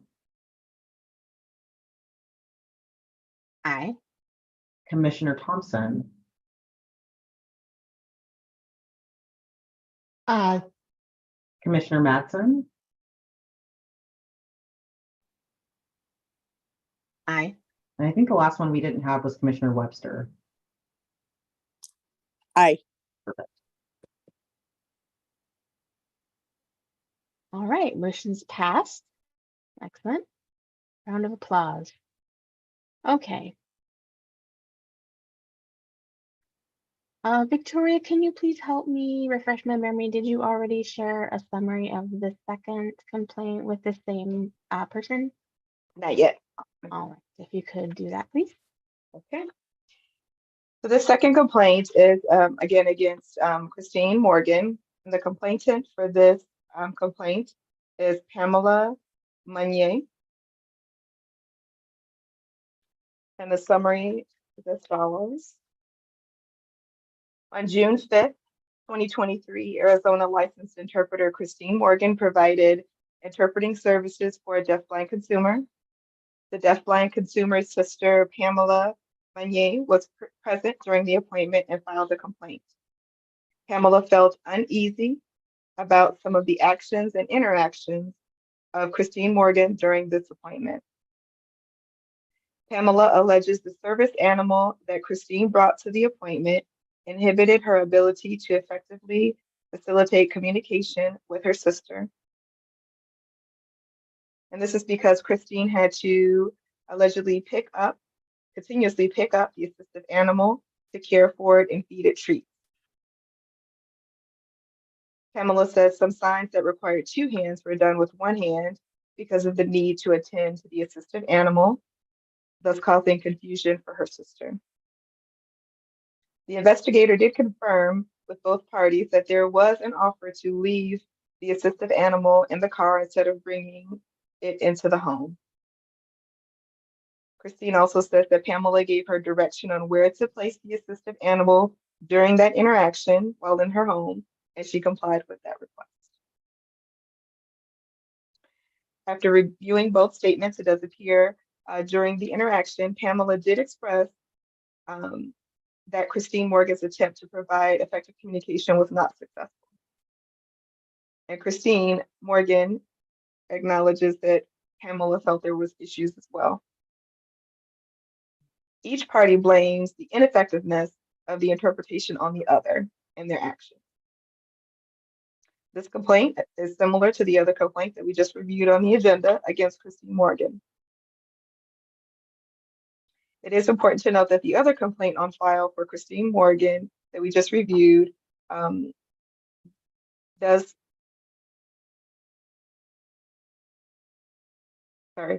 show that the two,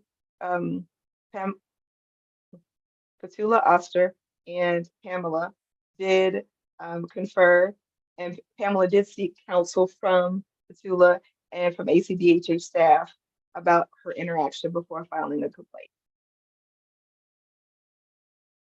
So again, what's in question here is the effectiveness of the interpreter for this consumer on this date. And again, the needs and behavior of the service animal and its impact on effective communication for this consumer. There appears to be a pattern again of not giving the family nor the consumer advance notice to allow them to decide if they would be comfortable with having the service animal in their home. So some of the recommendations, again, the board has the final say. Continuing education hours, 15 clock hours of ethics training to be taken within 60 days, or 15 hours of workshop hours on how to work with deafblind consumers effectively. We also have the option to fine monetarily. We also have the option for a suspension. Please let me know what questions you have.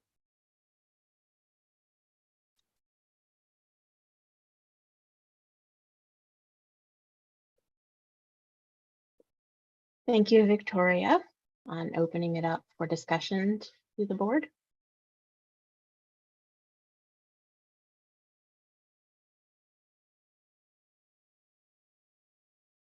Board, do we have any discussion or questions for Victoria? This is Scott, Commissioner Madsen. I do have a question. My question is for Victoria regarding the letter that was sent to that interpreter. Did the interpreter respond to that letter that was sent January 11th, 2024? Did she ever respond back? I'll check right now. I believe she did.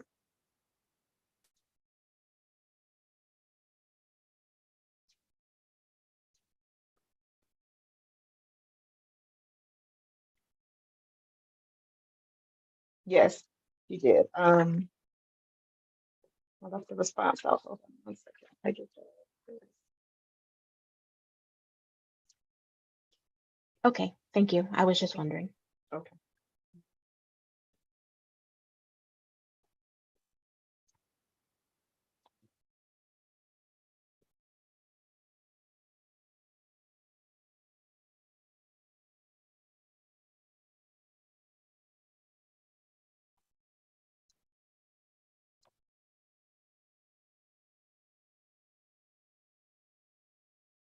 You want me to find the letter with the response, or you just wanted to know if she responded?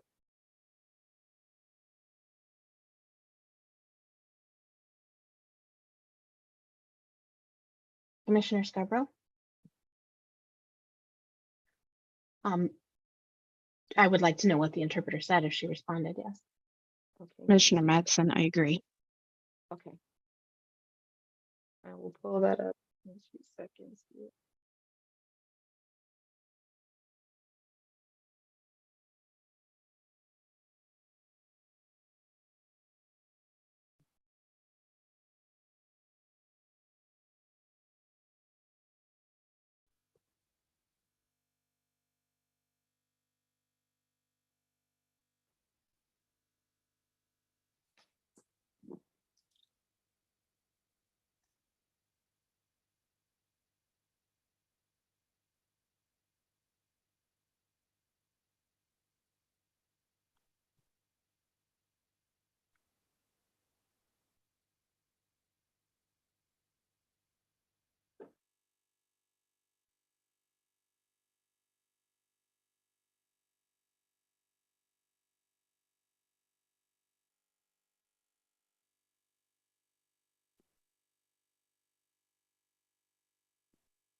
Okay. All right. So for the question, are you familiar with the state of Arizona licensure law? She answered yes. Did you provide interpreting services for a deafblind consumer named Marilyn on or around June 5th of 2023 in Surprise, Arizona? And the response was yes, June 12th. Question 3, if so, did you bring your service animal to this assignment? And the response was yes. Question 4, did you ask permission of the consumer to bring the dog to the assignment? If so, what was the reply? The answer for that question is yes, I offered an alternative. Pamela gave permission on behalf of her sister. Pamela replied, oh yes, come, I love dogs. Question 5, did you alert the interpreting agency that assigned you to the job you were bringing your service animal? If so, what was their response? And the answer, as a freelancer, I contract with many agencies and have alerted them. Unfortunately, I found that I did miss ACDHH before this assignment. They have now been alerted, and their response was, okay, thank you. Question 6, did the service animal interfere with effective communication during this assignment? She says, not at all. 7, were there times when you needed to stop interpreting to tend or to feed the service animal during the assignment? Her answer, absolutely not. Question 8, did you interpret with one hand during this assignment? If so, why? I would only use one hand for a one-handed sign. Question 9, where was the service animal located during the assignment? Her answer, the service animal was stationed on the floor to the right of where I was standing during the assignment. I asked Pamela if she had a preference, and that is where she indicated for me to stay. Question 10, did Pamela express concerns about her sister obtaining effective communication services during this assignment? If so, what was expressed? In her reply, at no point did Pamela express concerns about her sister obtaining effective communication from the interpreter. Pamela said that her sister only understands her and would not allow me to communicate directly for most of the assignment. In fact, Pamela physically blocked me from her sister, preventing me from tactile interpreting, and required that I interpret for her, and she would relay the message to her sister. The only times I was able to provide direct interpreting service for Marilyn is when Pamela left the room. Marilyn and I understood each other clearly. There were no issues with effective communication. Pamela did complain about the nursing service, but not about communication or interpreting issues. Question 11, were you compensated for your interpreting services on June 5th, 2023? Her answer was yes. And the last question, is there any additional information you would like to provide to the commission? And her answer was not at this time.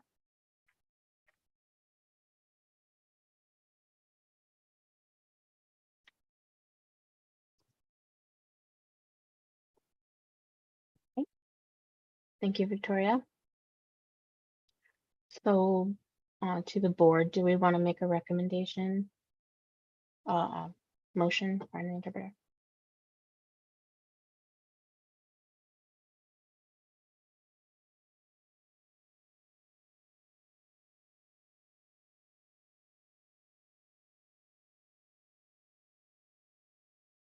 Or do we have any questions?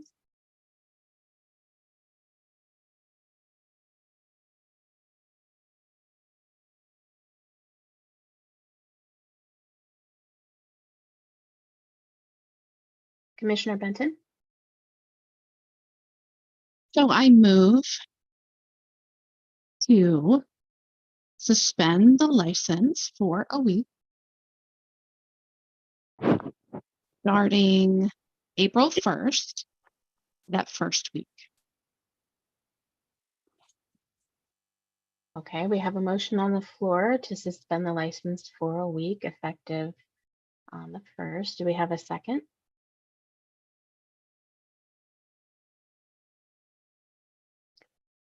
All right, thank you. Kyla, could you please take roll? Sure. Commissioner Cinco? Commissioner Webster? Aye. Commissioner Venkatesh? Aye. Okay. Commissioner Cohen?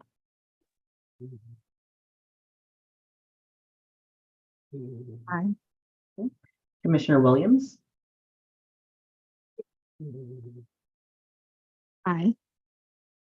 Commissioner O'Rourke? Aye. Commissioner Benton?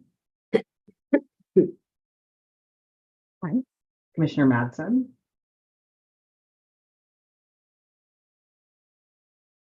Aye. Commissioner Thompson? No. Okay. And then Commissioner Scarborough? Aye.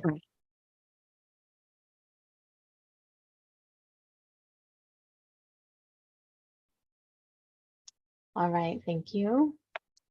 Sherry Collins? Thank you. Since the board passed this motion, I recommend that the board go into an executive session for legal advice on the step that you have to take to get some clarification on the suspension.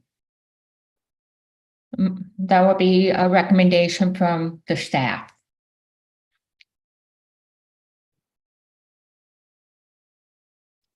Okay, thank you. Um, So we have a recommendation to go into executive session to discuss the suspension of licensure for that interpreter.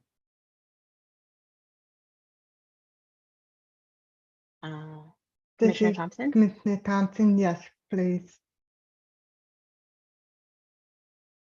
All right, excellent. For Sherry clarification, Collins? the motion is that you move to go to an executive session to discuss Christine Morgan's just licensure suspension for legal advice. This is Commissioner Thompson, yes, to go into a closed session to discuss the legal advice and to discuss suspension.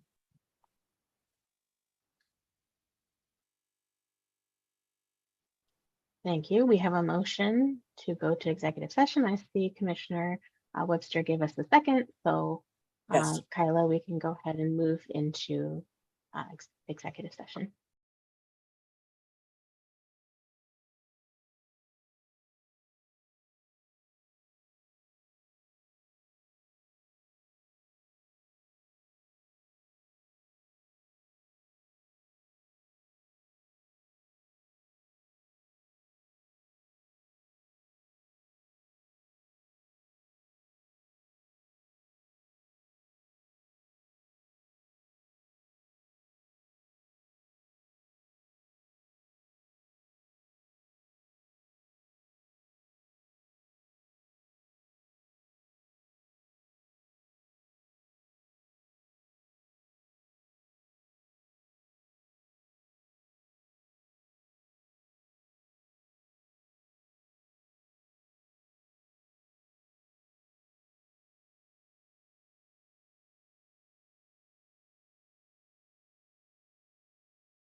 Um, so Andrew just logged off, just so you know, Katie. All right, thank you. Looks like we have everyone back. And I see Commissioner Benton. Yes, this is Commissioner Benton. I do want to say thank you to the AG for taking the time to explain that process. So we have really struggled with that part of the process all along.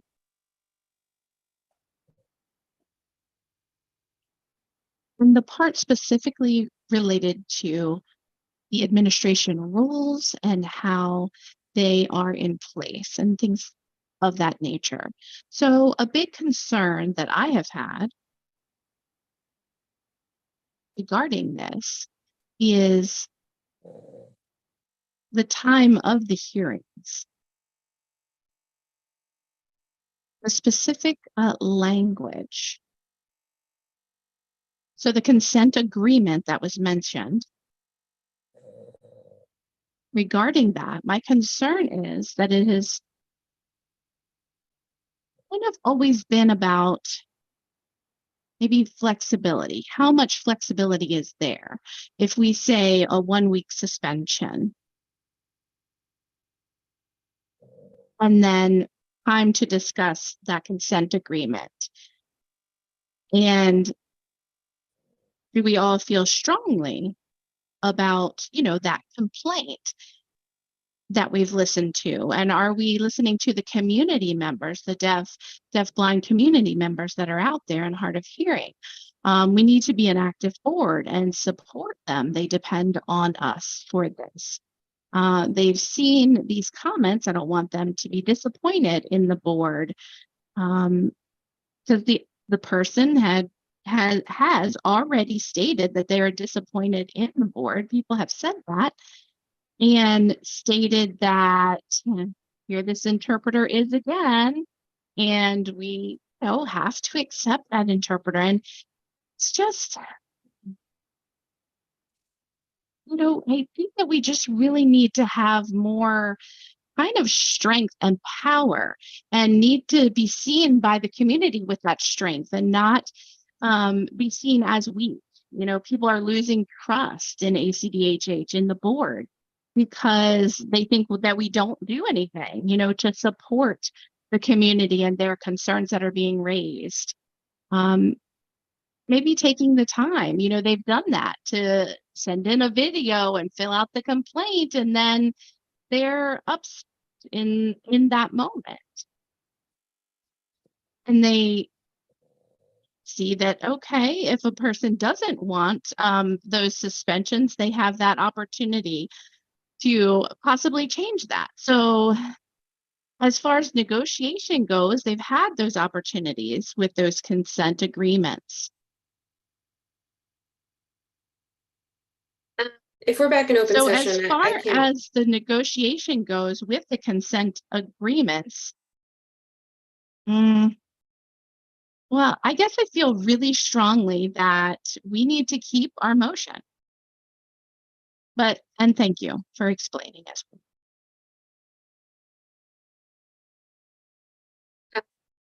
I would have some responses to that, but if we're back in open session, I can't provide legal advice.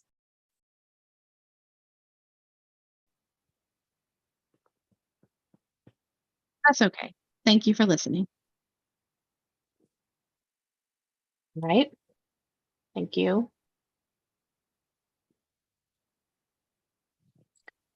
To be honest with you, I'm not certain where to go from here. Yes, Commissioner Benton? Well, this is Commissioner Benton. I would like to amend my motion. So instead of starting April 1st for a continuance of 1 week for Christine Morgan, I would like to amend the phrasing that there is a 1 week suspension occurring after the agreement of consent. Hope that's After right. the execution of the consent agreement. For the execution of the consent. And this is Commissioner Scarborough. I have a friendly amendment. Commissioner Scarborough. The Monday after. Oh, And yes. the Monday after the close of the administrative enforcement process. Okay. Yes, let's go with that one.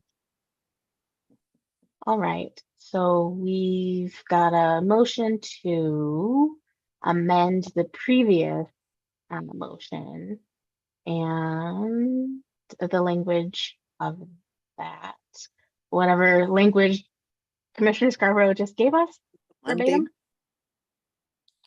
The Monday, we have it, whatever that language was that she just said. Effective the Monday after the close of enforcement process. That's the one. So do we have a second? This is Commissioner Webster. I second the Okay. amendment and the motion. I see the second from Commissioner Webster. Okay, so thank you. Kyla, can you do roll call again? Sure. Thank you. Commissioner O'Rourke?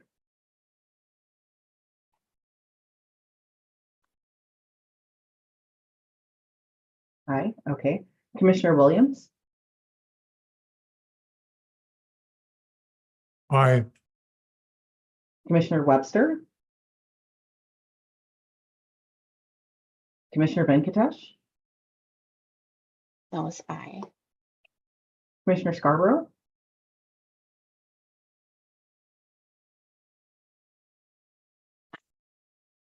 Aye. Okay. Commissioner Thompson?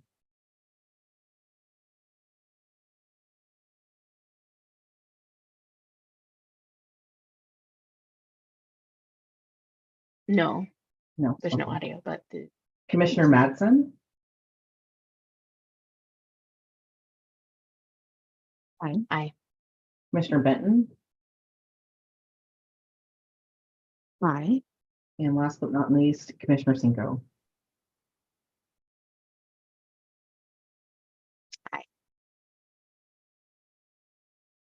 Okay. Thank you, Kyla.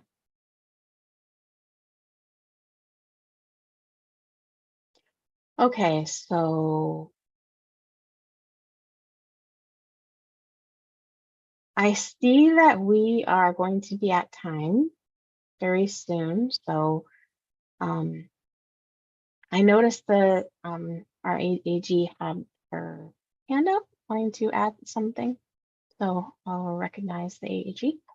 Yes, thank you. I apologize. I know time is running out, but I just wanted to clarify if there would be a similar interest in making an amendment to the Penny Posedley decision.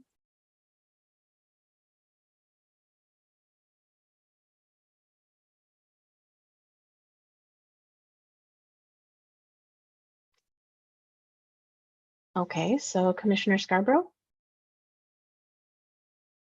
I move that we amend Penny Posedley's motion to suspension of 4 weeks of license, suspension of license for 4 weeks, effective the Monday after the close of administrative enforcement process. So after that, after the close of the administrative enforcement process. And Second. then we've got a second from Commissioner Benson. Okay, so Kyla, would you do roll call, please, again? Commissioner O'Rourke?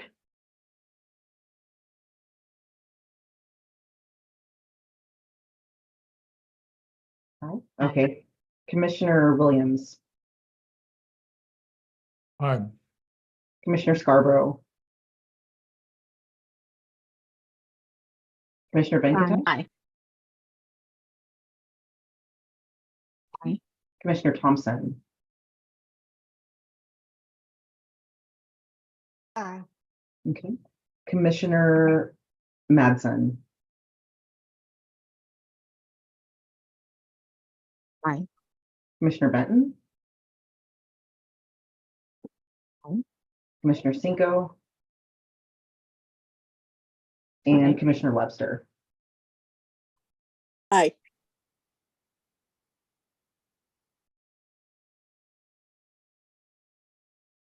All right. So thank you.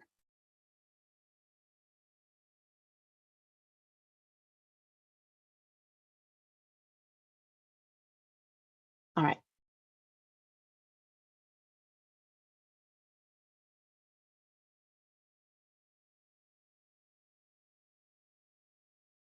Do you have it, Teresa? I couldn't see it. It was frozen.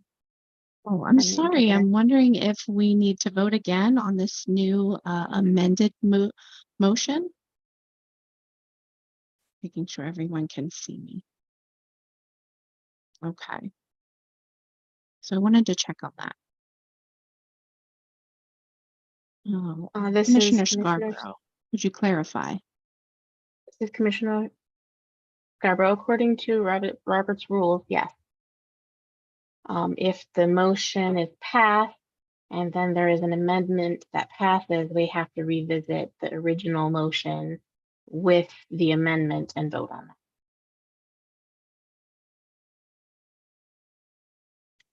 It will happen for both of the ones that we just, both of those two amendments we just passed.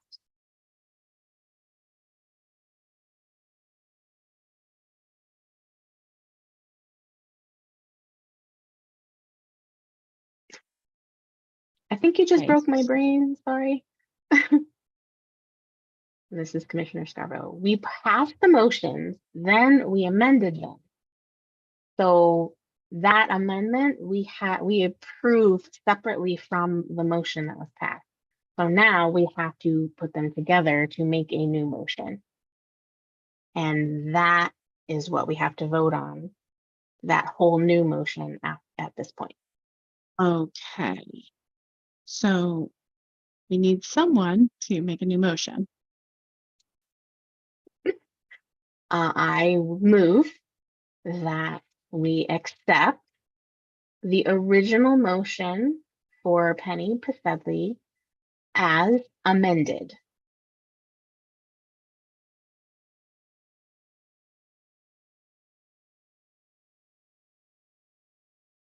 Okay. So yes, go right ahead. And my other one, and that we accept the motion as amended for Christine Morgan.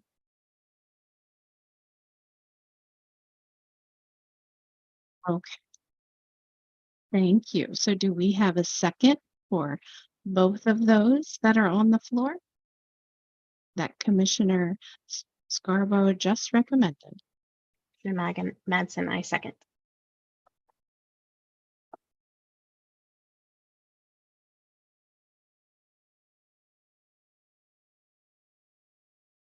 I think it's safe that I think it's safe. We can skip roll call. Just wanted to clarify.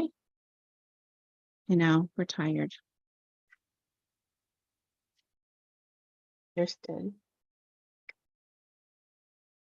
I from Commissioner Scarborough and Madsen.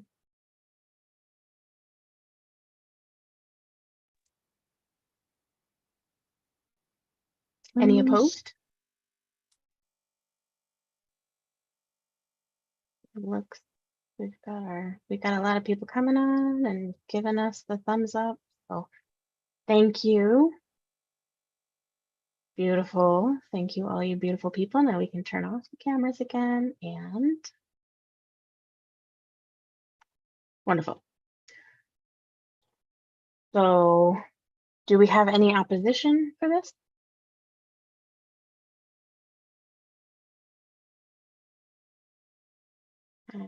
Seeing none, the motions are passed. So thank you for your time. You are dismissed, AEG. Thank you for your time. You are dismissed. Thank you. Oh, Thank you. All right. Thank you very much. We appreciate it. Okay. So we're very close to 8 o'clock. We will need to wrap up. I see that we have 3 more complaints to review plus discussion. Um, more discussion on the agenda. So these items, we will need to have a special session to complete.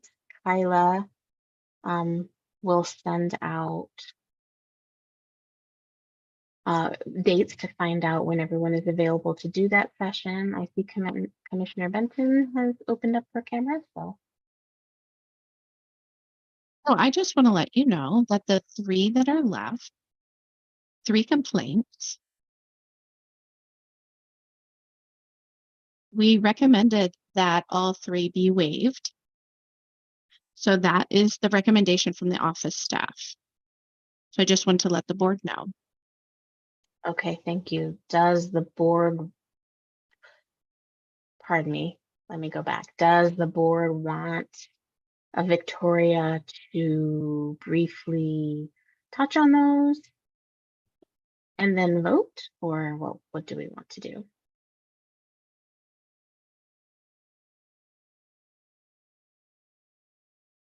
Commissioner Thompson? I really don't want to have it read. I read through it and I saw the recommendation for the dismissal. Okay. So what is the motion? I motion that we, I see Commissioner, okay. Commissioner Webster? I move that we dismiss the 3 complaints that are still on our agenda for tonight. I second that. Commissioner Scarborough. This is Commissioner Stenko. Okay, we have a motion to dismiss those and second, all in favor? Aye.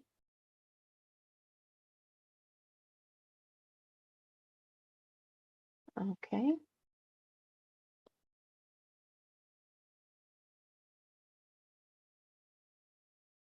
All right, thank you. Do we have any, we have a motion that has passed. All right, thank you. So that interpreter complaint portion is finished. What's remaining on the agenda, we will need to do a special session to cover that. No, we do not. Terry Collins, were you? I was going to try to save time since you already resolved all the complaint. That was the most concern of the timing. The others can refer to the May board meeting because this is more of an update. If the board wish to have a special board meeting to finish the rest of the agenda, we can do that while we can send out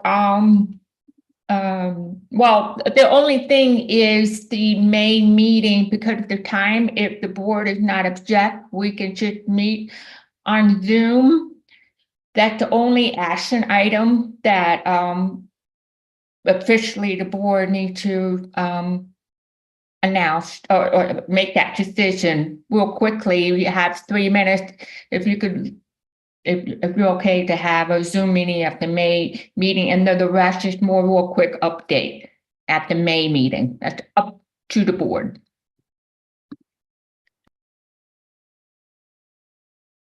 Okay. So the question is whether we'll have a Zoom meeting on the board for the next board meeting, rather that is May.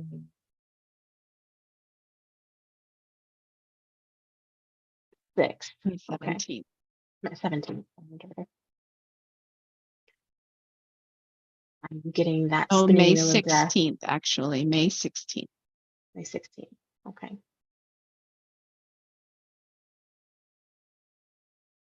So is the board fine with doing a meeting on Zoom on May 16th? That's the motion, I believe. Can we? This is Commissioner Scarborough. I move that we hold the board meeting by Zoom on May 16th. Okay, And we I have a see. motion and we have a second and third. All in favor? I know we're all ready for bed.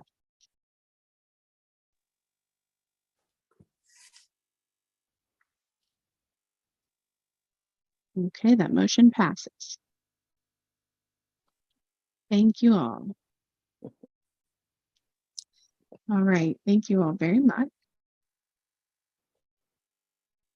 Last but not least, we will be closing the meeting. Thank you everyone for your time and your participation. I know this meeting was very long, but very productive. So I appreciate everyone who gave me guidance throughout this meeting.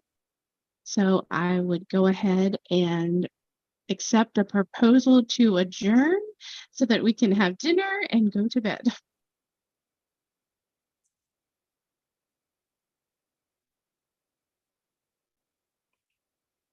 Susan, I move we adjourn the meeting tonight. This is Commissioner Webster. Commissioner Benton, Commissioner I Benton. second that. All right, we got a second from our Commissioner Scarborough. Okay, thank you all for your support. Round of applause.